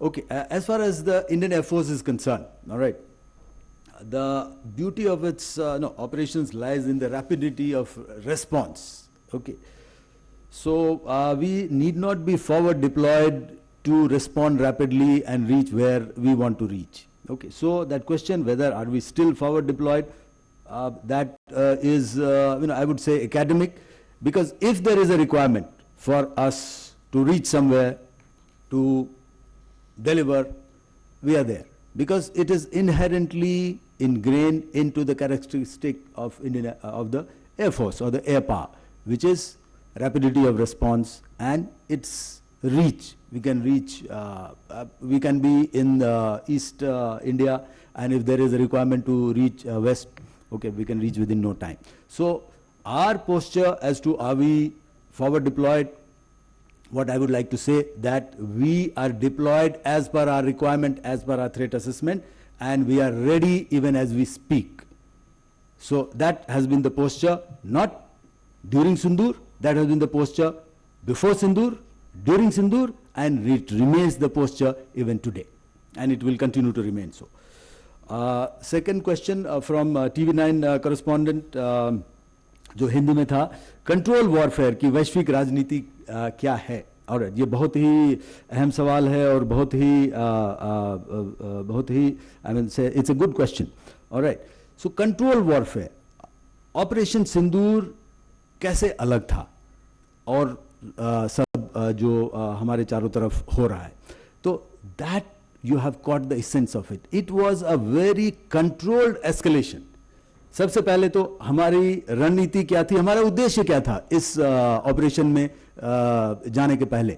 उद्देश्य था कि जो भी terror और terror bakers हैं उनको target किया जाए, जो हमने किया. और उद्देश्य the objective was very clear, और हायर डायरेक्शंस हमारे बहुत क्लियर थे कि टेरर और टेरर इंफ्रास्ट्रक्चर को टारगेट करना है. बहुत हो गया, हमने बहुत सह लिया. This will become a new normal. That was the message which needed to go, and that we have driven firmly and very forcefully. So एक बार वो हो गया, उसके बाद हमने उनको कहा कि हमारी लड़ाई आतंक और आतंकवाद के खिलाफ है, और आपने जो किया उसके लिए हम परपेट्रेटर्स को पनिश कर रहे हैं, और हमारी लड़ाई और किसी से नहीं है, और हम इसके आगे नहीं जाना चाहते. लेकिन उन्होंने उसे अपनी लड़ाई बना ली, उसके मिलिट्री ने उन्होंने अपनी लड़ाई बना ली और हमारे ऊपर वापस अटैक किया. तो उसका जवाब तो देना ही था, और जब जवाब देना है तो जवाब मतलब मीक जवाब नहीं होगा. As I said, it will be lethal, it will be forceful, it will be visible, which it was. लेकिन फिर भी हम इस इरादे से नहीं गए कि सब कुछ नेस्त नाबूद करना है, एक बेस ले लिया, एक जगह ले लिया और उसको पूरा मिट्टी में मिला देना. नहीं, हमारा आइडिया ये था to drive home a message कि look, you cannot hide anywhere. We see you everywhere and we will reach you everywhere. So that if you see our targeting pattern, it is some airfields, some radar sites, some command and control centers, some aircraft, some hangars. What does it indicate? It indicates a controlled, escalation. It indicates a message to the adversary that look, we can reach you at will. So, sudhar jao. So that was what was our, our strategy, और वो थी हमारी राजनीति. Now राजनीतिक नेतृत्व की महत्ता आपने पूछा, बहुत बड़ी महत्ता है. जब तक वो विल नहीं होगा हमारे देश में कि हमें कुछ करना है, तब तो सब कुछ, जितनी भी आपके पास क्षमता है, वो तो सीधी क्षमता, बस क्षमता ही रह जाएगी, उसका प्रयोग नहीं होगा. तो जब तक वो will, वो direction, and it is a whole national resolve. It doesn't come from a single entity. It is a whole national resolve being projected. So जब तक वो राजनीतिक नेतृत्व की वो will power नहीं होगा, वो direction नहीं होगा, कुछ move नहीं कर सकता. So that is a very important aspect of any nation's response, and this was an important aspect in Operation Sindoor as well. Thank you. I think Shivani had asked a question about satellite, the Pakistan space. Yeah. So, Shivani, yes, we've noticed with professional interest the launch of 4 satellites by Pakistan recently. But let me also put it in context, that our first military satellite was launched in early 2000s, 2001. Subsequently, in the last decade, we have been launching constantly satellites in terms of the Cartosat and the Resat series. And we understand probably more than anybody that space is not only just an enabler, it is a contested operational domain. We have formed the Defense Space Agency in the year 2019 under Headquarter IDS, with a simple mandate that it looks after all space-related issues of the 3 services and coordinates that effort. So we are I would say, ahead, and we have some niche programs which are on the anvil to be launched. The Defense Space Agency will soon start controlling some constellations as we go ahead in the next couple of years in terms of ISR satellites, in terms of communication satellites, as also we are looking very carefully at space situational awareness. So these are, a lot of work is happening. We are working with ISRO, but we also realize that we need to make our satellite space more dynamic in terms of our capabilities. We will need to incorporate and pull in the private industry into this domain. And the IDEX challenge, and in space, we worked together. We created 75 challenges for the private industry. And actually, we're very proud to see on 3rd May, there is a company which is called Galaxy. It launched the world's first optosar satellite. And it is a fusion of the optical and the SAR imagery. And that itself is, is a reflection of how we are working towards improving our capabilities and enhancing our capabilities in this domain. So a mix of private industry from ISRO, Defense Space Agency becoming very, very potent, and soon in the coming years, as we have a vision of that is the Vision 2047, where the Defense Space Agency is slated to become the full-fledged space command. And that is where we understand how important this domain is.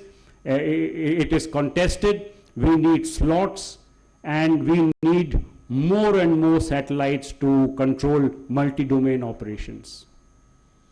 I think one more question was from Suparna.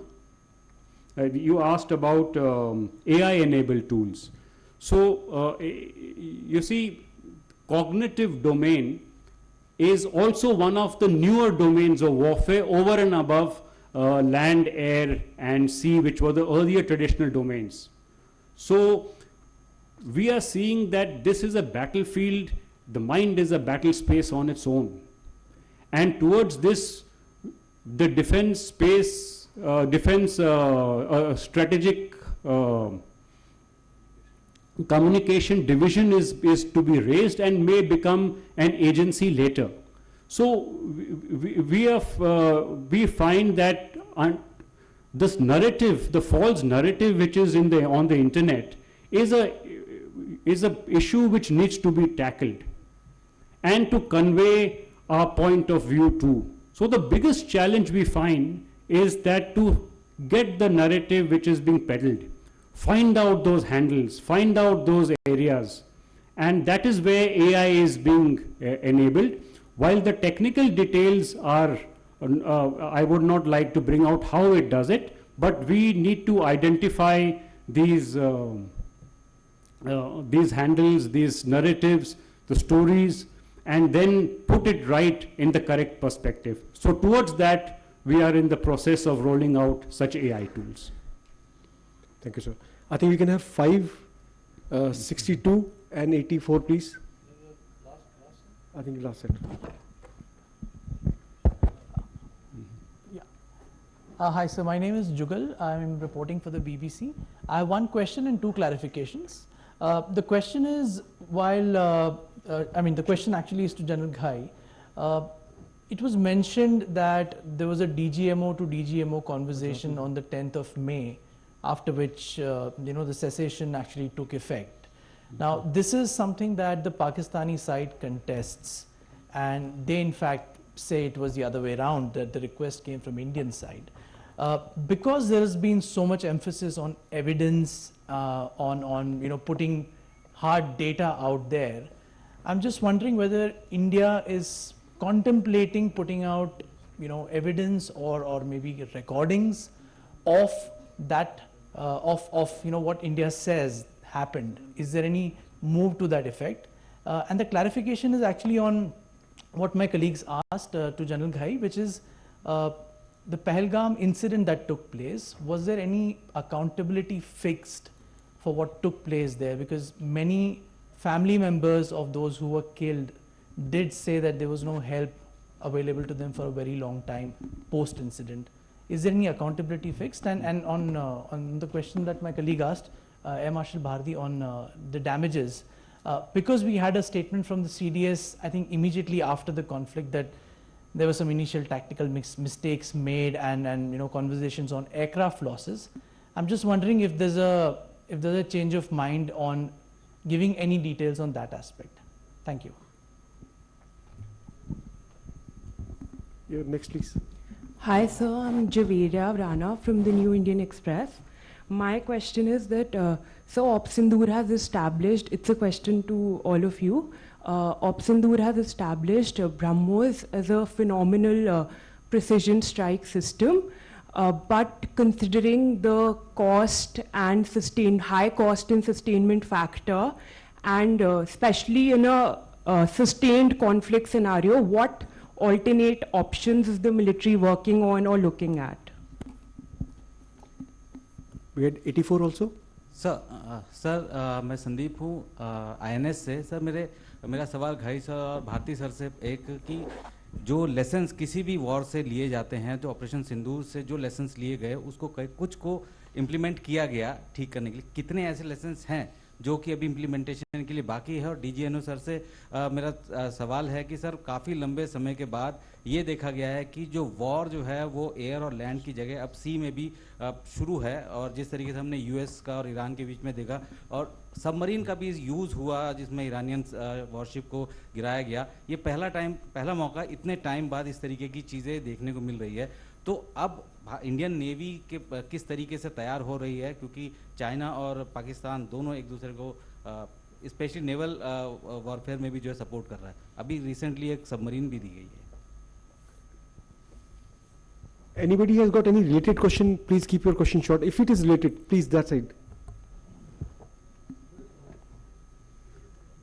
Please keep it short so that we can... Sir, this is about the post-operation defense acquisition strategy as well, because as Air Marshal Bharti said that aerial superiority has been established, but we have seen in the recent wars that numerical superiority is also a very valid domain in terms of smaller drones, smaller missiles that can overwhelm your air defense systems.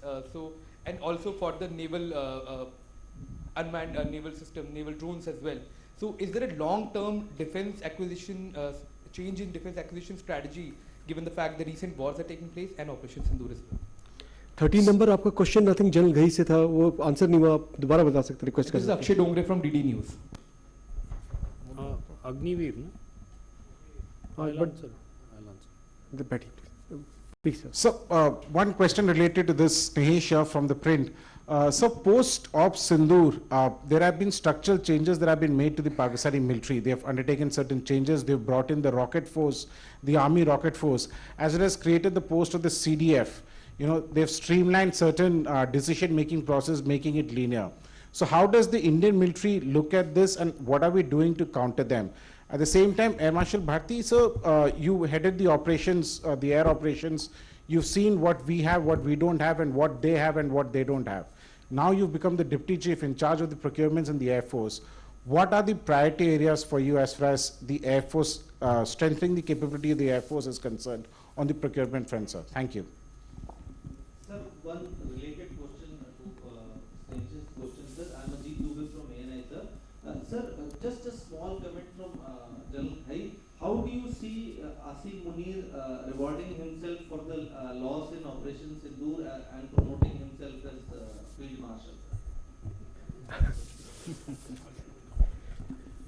Okay, first, Jugal, DGMO to DGMO. Look, contrary to belief, this is not a new phenomenon. It's not as if during Operation Sindoor, the Pakistani DGMO picked up the phone and spoke to the Indian DGMO. This has happened in the past. There is a hotline functional today. Representatives from both the directorates speak every week to resolve essentially problems on the line of control. The fact that that medium was used is known. If you're asking me, are we going to try and put out evidence? I don't think that's necessary. There is no such plan. If they want to live in a world where they want to bury their head in the sand and say all is well, they can be our guests. I don't think any evidence is required. But everybody knows that they were compelled to do what they did. I think Air Marshal Bharti gave out the stats of what happened. I substantiated that by what happened on the line of control. So I think it is an operation that achieved total surprise. We inflicted damage on all of less than 90 hours. So when you subject somebody to this kind of ignominy, I think they had no other recourse but to pick up the phone and call. And call he did. That's a question, since you are from the BBC, you could also direct to the other side. So, and I think it's also been made clear in Parliament last year by no less than the Prime Minister himself as to what the sequence of events was. It was a bilateral call between the two of us. As far as differences and disputes between India and Pakistan are concerned, we are very clear in India that this is bilateral.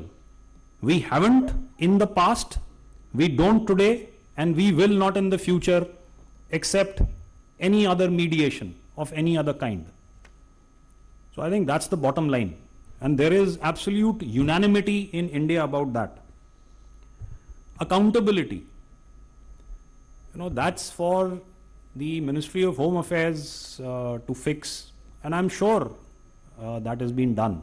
So it's not my place to say that you are alluding that there was no help, with due respect, because a lot of people died, and at such a time, tempers are running high. You want to try and find somebody who you can fix accountability for and point a finger at. But let me assure you, given the fact that there was lead flying around, people were rushing to the spot, there is no question ever, and I am underlining that, there is no question ever that somebody in duress will not be offered assistance or help or succor by anybody in uniform. And I speak for everybody in uniform, for the armed forces, for the paramilitary forces. I think that intent is beyond doubt. So that's what I want to say about that. Now, before I go further, I want to answer the Agniveer question. Yes, very much a part of the Indian Army. Yes, many Agniveers have proven themselves in the battlefield. They were part of Operation Sindoor last year. There are other areas in which many of them have distinguished themselves. There are terms and conditions that are laid out. And those, I think the government has also said, will be reviewed from time to time. And that is the status where that is concerned. Lessons of Operation Sindoor, how many have been implemented? The number is not important. But the intent, ladies and gentlemen, is, and we've already given you the direction in which we are moving. Please be rest assured that every lesson worth imbibing will be implemented and capability will be enhanced. So that's a process that is going on in all earnest. So I think there are other questions about numerical superiority, which I think Air Marshal Bharti will answer. About structural changes, Snehesh, I'll take that on. I think Zubin can answer that. About structural changes in Pakistan, Zubin will answer that. And I'll now hand over to Air Marshal Bharti. Before that, about Field Marshal Munir promoting himself. Well, what can I say? That is for them to answer. We've looked at that process with some kind of amusement. Okay, Mr. Jugal, now coming back once again, we have talked about it, okay, what losses they inflicted, okay, in the initial narrative only I have told, okay. So there is nothing more that I would like to convey. We have conveyed it enough. I have conveyed it on the 11th of May 2025 itself. Even the Chief of Air Staff on few occasions he's conveyed that. So I don't think it deserves any more comment, because any comment, okay, on the effectiveness or the absence of it, okay, will be advantage the other side. So let them think whatever they want to think, suits us, because only we know the ground reality. So, and we won't like to give them that advantage of giving a feedback, because nobody gives us that advantage of a feedback. In fact, no, world over, no adversary gives advantage of a feedback to the other side. So we won't like to give that. So let them think whatever they think. Okay. And as I said, we know, and we know the ground reality, and ground reality I have already articulated earlier in my response. So I'll leave it at that. Now, BrahMos, high cost, what are the alternate options? Okay, we are in an age wherein we need to invest in our capabilities. That is not shying away from the fact that yes, we need to look at the other spectrum also. So we are in an age wherein you need to have high cost niche technologies, maybe limited numbers, okay, aircraft, missiles, okay, come in that bracket. And we also need to have low cost, small form factor and mass numbers. So that is where we are working in the present generation. So both are required. So BrahMos, even other systems which are of high cost, it has got its place in the strategy that we have. So you cannot replace that with a low cost drone or a loiter munition or a counter UAS system. So everything has its place, and it is only a combination of the two that will give us the results. Because if you see the low cost systems, the drones, the other US systems, okay, at times, at best it can give you, okay, continuous harassment, some targets, but if you want a decisive result, then it has to be a pulverizing effect on the target. And that pulverization can only be brought in by these high-end weapons with which has got the potential to bear maximum amount of explosive on the target. So that we cannot do away with it. And BrahMos, I mean, it is indigenous. So we should be proud of it, and I mean, it has stood the test of time. So it is something that we need to encourage, and something we need to be very proud of. All right, so that is for BrahMos and many other indigenous systems which are in the pipeline. Okay, there are a lot of them. And you would see in the coming, I would say, 1.5 to 2 years, there will be a lot of other indigenous weapon systems which will be on the horizon and we would have inducted. So that is a huge plus for us. Lessons implementation कितना बाकी है ये तो हमारे colleague general Rajiv ने already cover किया है. मैं थोड़ा सा इसके ऊपर बस इलाबोरेट करना चाहूँगा कि इट्स अ कंटिन्यूस प्रोसेस. ये नहीं कह सकते कि सिंदूर के बाद ही हमने कुछ इस पे इम्प्लीमेंट करना शुरू किया. जैसा कि पहले मैंने कहा कि ये कंटिन्यूसली हम लोग इवैल्यूएट करते रहते हैं कि हमारी ट्रेनिंग कैसी है, हमारी इक्विपमेंट कैसी है, हमारी रेडीनेस कैसी है. So even before Sindoor we were filling wherever we felt the gaps. and post Sindoor also, that's a continuous effort. And उसके बाद दो questions आए, related questions I would say. एक थे कि acquisition strategy क्या है, and thereafter some priority areas of IF strengthening its capabilities, okay, acquisition strategies. So दोनों related हैं. So acquisition strategy यही है कि जो कुछ हमने देखा कि कैपेबिलिटी हमारे पास सारे थे, लेकिन जितनी क्वांटिटीज में होने चाहिए थे वो नहीं थे. जैसे इनेबलर्स की बात करें, ISR, इंटेलिजेंस सर्विलेंस रिकॉनेसेंस, बहुत इंपॉर्टेंट है. यदि हम देख नहीं सकते, इंटेलिजेंस हमारे पास नहीं है, तो हम टारगेट क्या करेंगे? So we need to beef up our ISR capabilities, which is happening.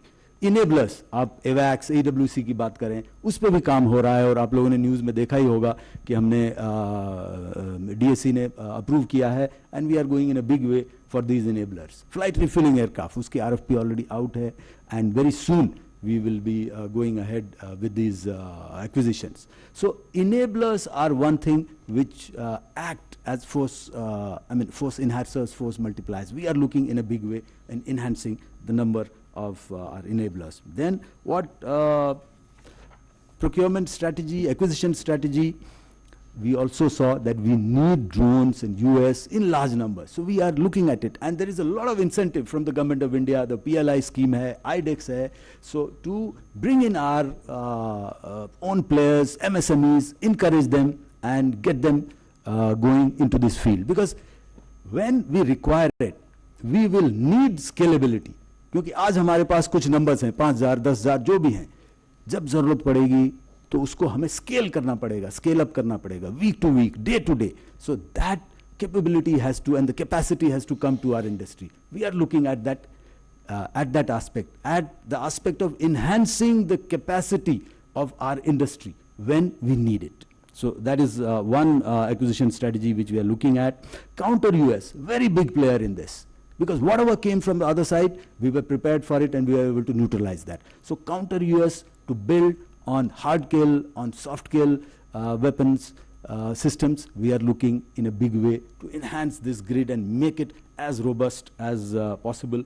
And space-based assets he has already spoken about. Priority areas, we have made a long-term vision for Indian Air Force, which you all will be aware of. And SCON strength, yes, is low. We are looking at seriously at enhancing this strength. And if you realize, this time government of India has increased the funding for the Indian Air Force. Last time it was about 1,30,000 crore. Now we are at 1,55,000 crore, which gives us additional funds. And it is not that that is all. If we need more would be available. So we have planned in the long term our vision, 5th generation aircraft will work on AMCA. We are already working on the MRFA, and of course our own indigenous systems. LCA Mark 1A, very soon it should be coming to us. Mark 2 we are working on, first flight it should be in near future, and AMCA of course, as I said. So those are the indigenous systems. So fill in the gaps, enhance the SCON strength, and look at indigenous systems. Same time look at indigenous weapons, which we have talked about, and indigenous electronic warfare systems, which also is being looked at. Thank you. Snesh had asked about the structures, what Pakistan has created after Op Sindoor. In a way, Snesh, it's a indicator of firstly creation of a Army Rocket Force Command, of how hard he was also hit. Whereas our structures, the Defense Secretary, I think on the 30th, during the leadership summit in ANI, had spoken about the need for we to have a kind of a conventional missile force and structure. So I will leave it. He brought out that there is a paradigm shift from the usage of such missiles from the strategic. So that paradigm has shifted, and therefore that there's an emerging rationale to create such structures. And what structures will emerge is something of a debate which is happening, and I will leave it at that. But what I want to highlight is, Firstly, in terms of Pakistan, you said he has created some structures. We know what his capabilities are. We know exactly what he has. So whatever structure he creates, we know what he has to bring against us. In terms of our own capabilities, we are enhancing our own capabilities to go beyond what we have existing. We are looking at a wide spectrum of ranges, a wide spectrum of trajectories to operate in all domains, and therefore this capability is what we are developing as we speak. We are not waiting for some structures to be formed, which will take its own time, and that is being debated. So we are looking at capability development. And in terms of the usage and employment of such vectors is very important. You know, I want to highlight that two important doctrines are being looked at in this regard. And one is a joint ISR doctrine and a joint targeting doctrine. And both are very critical in this domain to employ such vectors when we bring it into a more optimal and effective way. And as is, we have a very effective delivery system. The enemy knows that we have potent force currently held with us, and in the future, you've seen some trials also from DRDO which have happened in the recent past. So these are all kind of vectors that we are now looking at, and we have a very efficient decision making and delivery system in place as we speak. I think it's time to close now, and we thank all the media people. Maybe I forgot your name, Sandeep. So Marshal Bharti briefed you on the procurement part. I just want to give two more. I think it's very, very pertinent questions which you asked both, and related to BrahMos and the drone part. And you have hinted, and in your question itself you have given suggestions to us. And you are right that we would not like to put all eggs in one basket, but we fight with what we have. And BrahMos, as Marshal Bharti said, there are alternative 1 to 2 years. We have other mix of long-range vectors which we are looking at engineers development taking place. Same thing about the drone question, very pertinent to a question asked, you know, what is related to policies, procurement, how we are going to.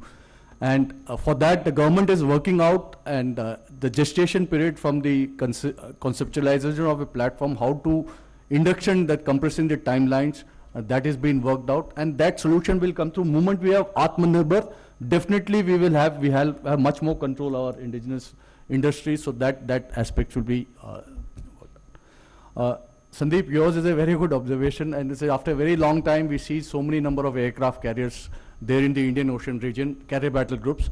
Till 5th May or 6th May, there were 3 carrier battle groups operating in Indian Ocean region. That was Abraham Lincoln, George Bush, and Gerald Ford. Gerald Ford has left, and now French Charles de Gaulle has entered Indian Ocean region.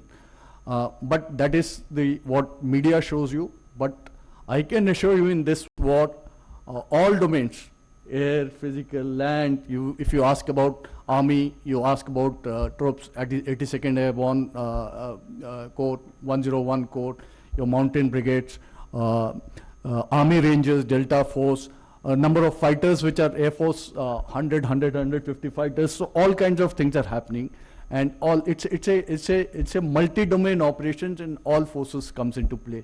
It's not individual one service which comes into play, but visibility is much more there. But also you would see that in Houthi, when attack happened and Red Sea, Gulf of Aden, you would find that the merchant vessels and the seafarers, the threat was there. Again, the carrier battle groups were brought in, and again in this time the carrier battle group, as I mentioned, that there are inherent strength of this. So what we are doing to enhance our capability, and it's an ongoing process, we look at in mixed acquisitions in terms of whether it is a balanced mix, that is subsurface, surface, air, whether it's space-based surveillance as a cyber capability, all these things, including cognitive warfare, uncrewed assets. We look at a balanced mix of platform to undertake multi-domain operation together as an integrated joint operation. Towards that, lots of acquisition is happening. And you also mentioned about Western adversary, getting one submarine.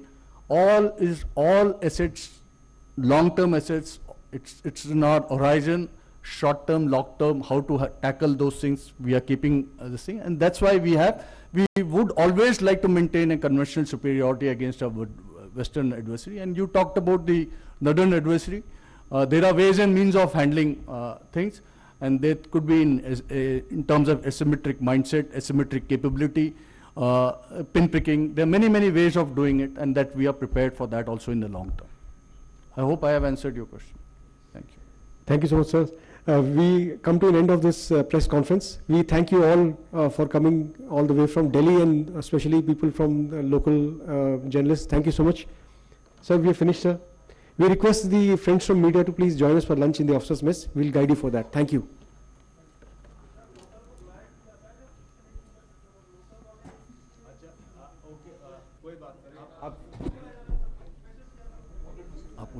नहीं, हमने कई बार बताया बीच में कि local जो बोलना चाहते हैं, बट नहीं, आप बैठिए। आप जितने लोकल लोग हैं, आप प्लीज अपने क्वेश्चन पूछ सकते हैं। बैठ जाइए प्लीज। एंड कोई बात नहीं, लोकल मीडिया कितने हाथ खड़ा कीजिए, तो उसमें से 4 लोग प्लीज डिसाइड कर लीजिए और पूछ लीजिए। आई थिंक 29 काफी देर से आप हाथ उठा, आप पहले शुरू कीजिए, आपसे शुरू करते हैं। आइए प्लीज। सर, मैं Lokesh Chaudhary, network 10 TV channel से। मेरा सर सवाल है, जिस तरह से जो आत्मनिर्भर हम भारत की बात कर रहे हैं, राजीव सर ने कहा कि 65% स्वदेशी जो हथियार हैं हमारे पास हैं, लेकिन विदेशी हथियारों की आत्मनिर्भरता हम कब तक कम कर पाएंगे? साथ ही साथ क्योंकि जिस तरह से जो वॉर देखे जा रहे हैं, क्योंकि कोई स्वरूप नहीं होता युद्धों का, 2 साल चल जाए, 4 साल चल जाए, इसको लेकर हम आत्मनिर्भर कब तक पूरी तरह से हो पाएंगे? क्योंकि मेक इन इंडिया का जो सपना है वो पूरा कब तक हो पाएगा?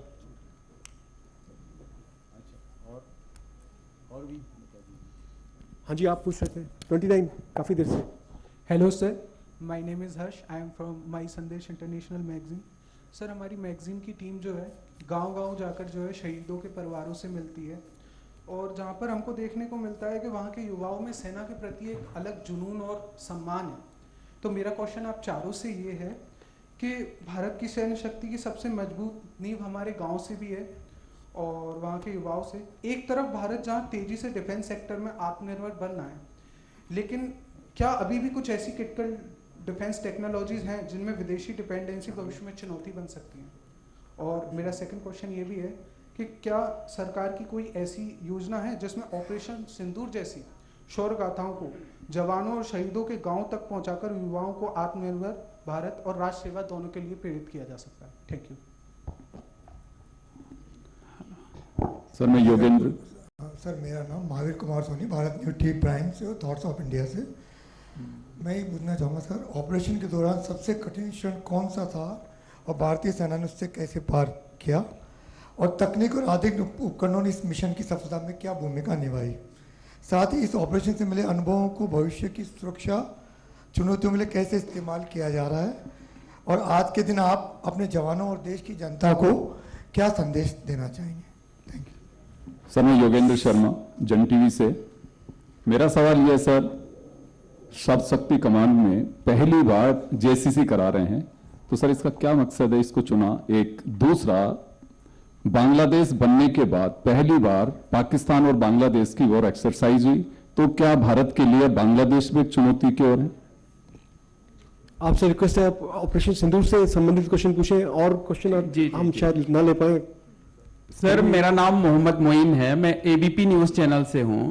ऑपरेशन सिंदूर के दौरान भारतीय सेना ने आतंक के अड्डे को तबाह किया, पूरे देश को भारतीय सेना पर गर्व है, लेकिन पाकिस्तान को जिस तरीके से तमाम दूसरे देशों का सपोर्ट मिल रहा है, अगर उसके बाद वो पहलगाम जैसी कोई घटना करने की हिम्मत करता है या भारत की तरफ आंख उठाकर देखता है, तो हमने ऑपरेशन सिंदूर के बाद अपनी तैयारी किस तरीके से और बढ़ाई हुई है? मेरा सवाल 2 है कि देशवासियों को क्या भरोसा दिलाना चाहती है इंडियन आर्मी और उनसे क्या एक्सपेक्टेशन है, और दूसरा ये कि पाकिस्तान और पूरी दुनिया को हम क्या मैसेज देना चाहते हैं ऑपरेशन सिंदूर के बाद?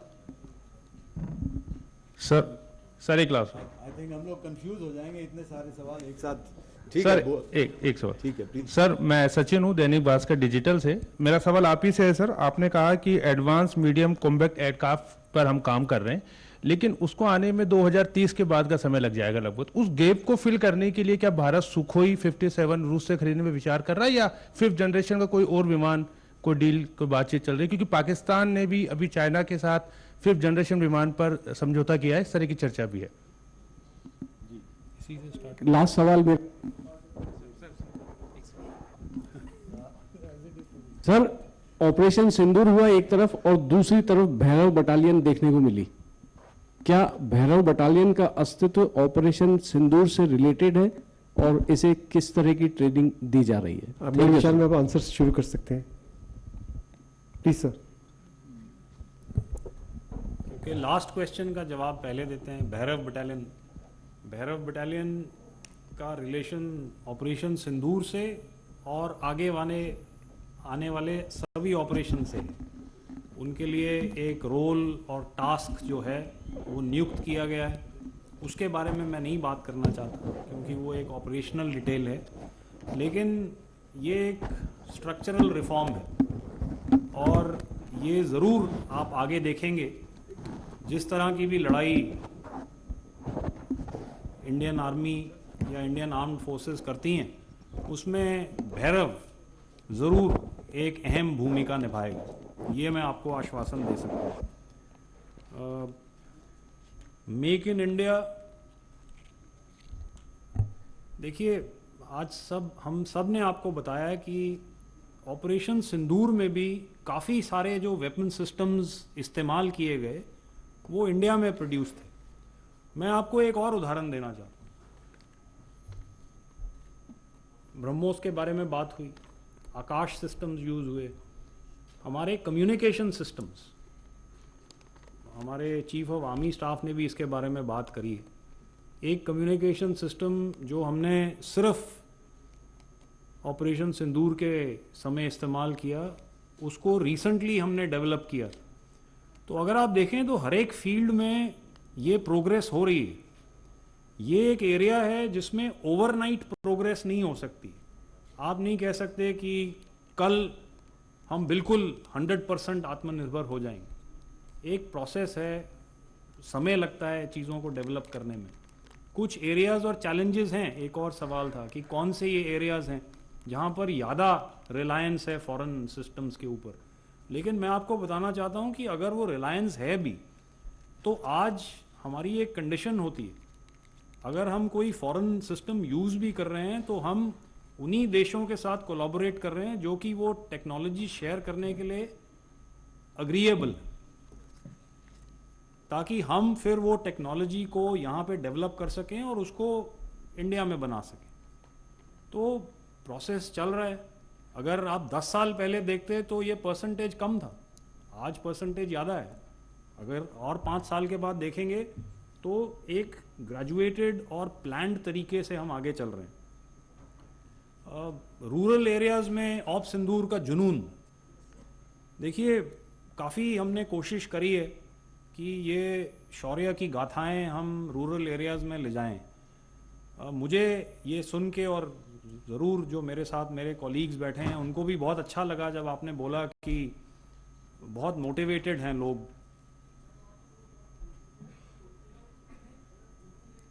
हाँ, सो हमारी पूरी कोशिश रहती है, और ये हमारा स्ट्रैटेजिक कम्युनिकेशन डिवीज़न आर्मी के लेवल पे, ट्राई सर्विस लेवल पे, ये पूरी कोशिश हम करते हैं कि हम ये जो शौर्य की गाथाएं हैं इनको रूरल एरियाज़ में ले जा सकें, ताकि लोग और मोटिवेटेड हों कि हमारी आर्म्ड फोर्सेस को ज्वाइन करें।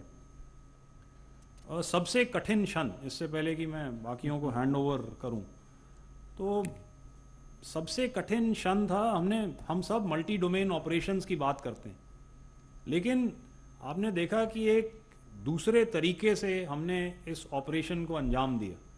इस बार हमने डिसाइड किया कि हम टेरर कैंप्स को लाइन ऑफ कंट्रोल या इंटरनेशनल बाउंड्री क्रॉस करे बिना टारगेट करेंगे अपनी तरफ से। लेकिन जब आप इस तरह का ऑपरेशन करते हैं तो आपको उसकी एविडेंस चाहिए होती है, जो कि पाकिस्तान के पास नहीं है। उन्होंने बोला हमने ये किया, हमने वो किया, कोई एविडेंस नहीं। आपको एयर मार्शल भारती ने या मैंने या प्रमोद ने वीडियोस दिखाए, वो कैसे आए? कोऑर्डिनेशन करी, आईज इन द स्काई भेजे, एक भेजा, दूसरा भेजा डुप्लीकेट, तीसरा भेजा रिडंडेंसी, ताकि अगर कोई फेल हो तो इस तरह की कोऑर्डिनेशन आप प्लान कर सकते हैं।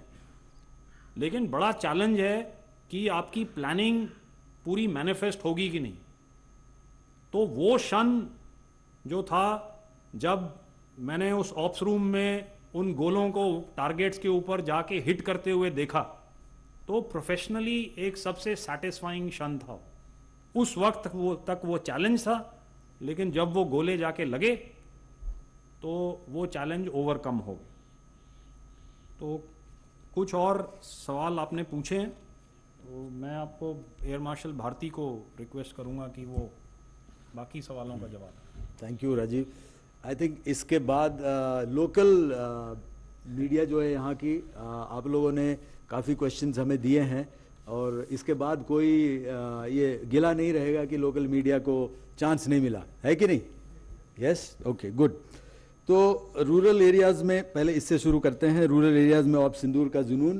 तो आई एम श्योर आप लोग आज जो प्रेस कॉन्फ्रेंस अभी हो रही है उसको रूरल एरियाज़ में ज़रूर ले जाएंगे, लोकल वर्नाकुलर मीडिया में ले जाएंगे, तो उससे भी इसकी जो जानकारी बढ़ेगी और काफ़ी कुछ होगा भी आए दिनों में, आप देखेंगे, ओके, कि कुछ रीच आउट किया जाएगा। और तो जुनून तो देखने को मिलता है, और ये बहुत you know it's a great reassuring fact कि स्पेशली हमारे यंगस्टर्स, हमारी युवा पीढ़ी जो है, उनमें इतना जुनून है और वो इतना चार्ज्ड अप हैं।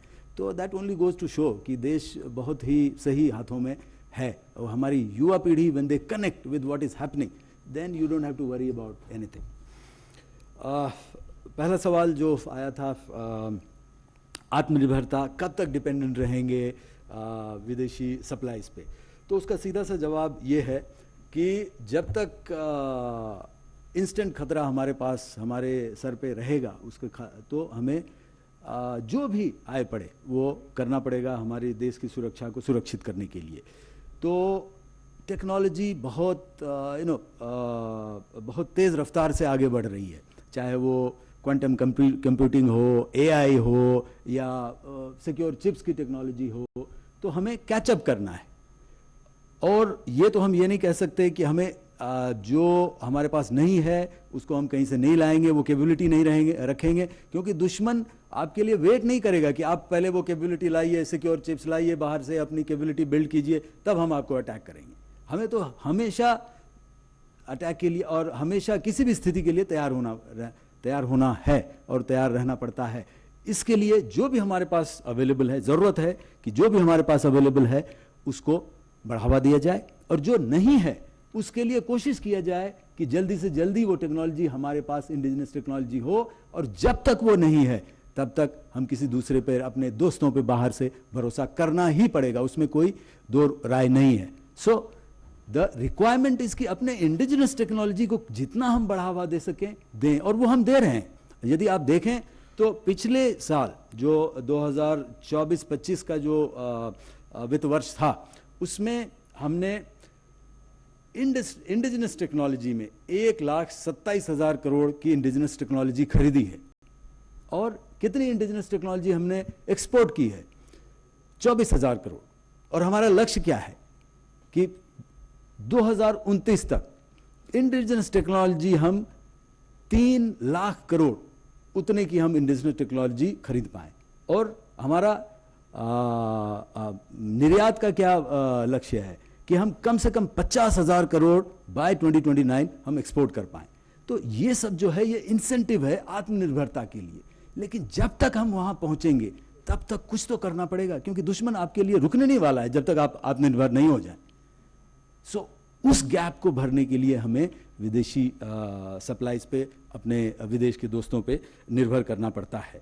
और चुनौती मैंने अब कहा अभी, certain newer technology, secure chips, AI, quantum computing, secure communication, data link, that's also is a challenge on which work is going on.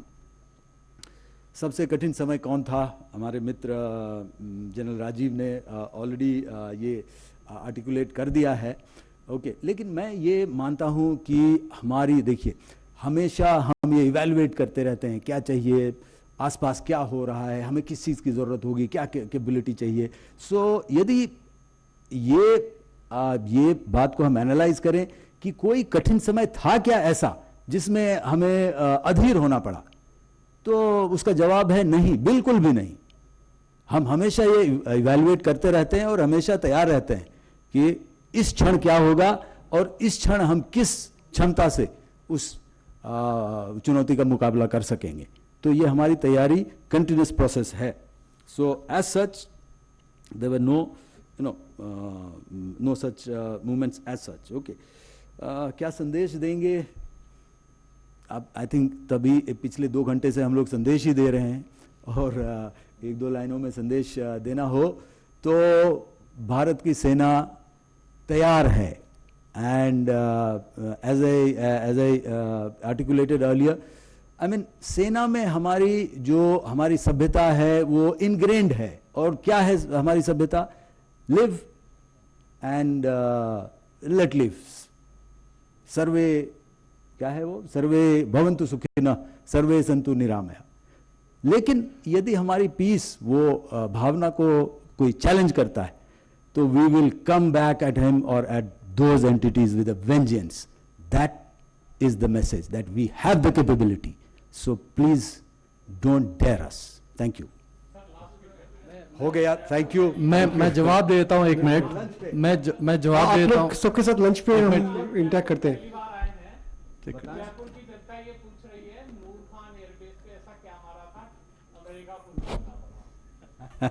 वो तो उन्हीं से पूछना पड़ेगा। मुझे जो कहना था मैंने तो कह दिया है ना? बाकी बात। Sir, thank you so much, thank you. Friends from media, please join us for lunch and we can interact again.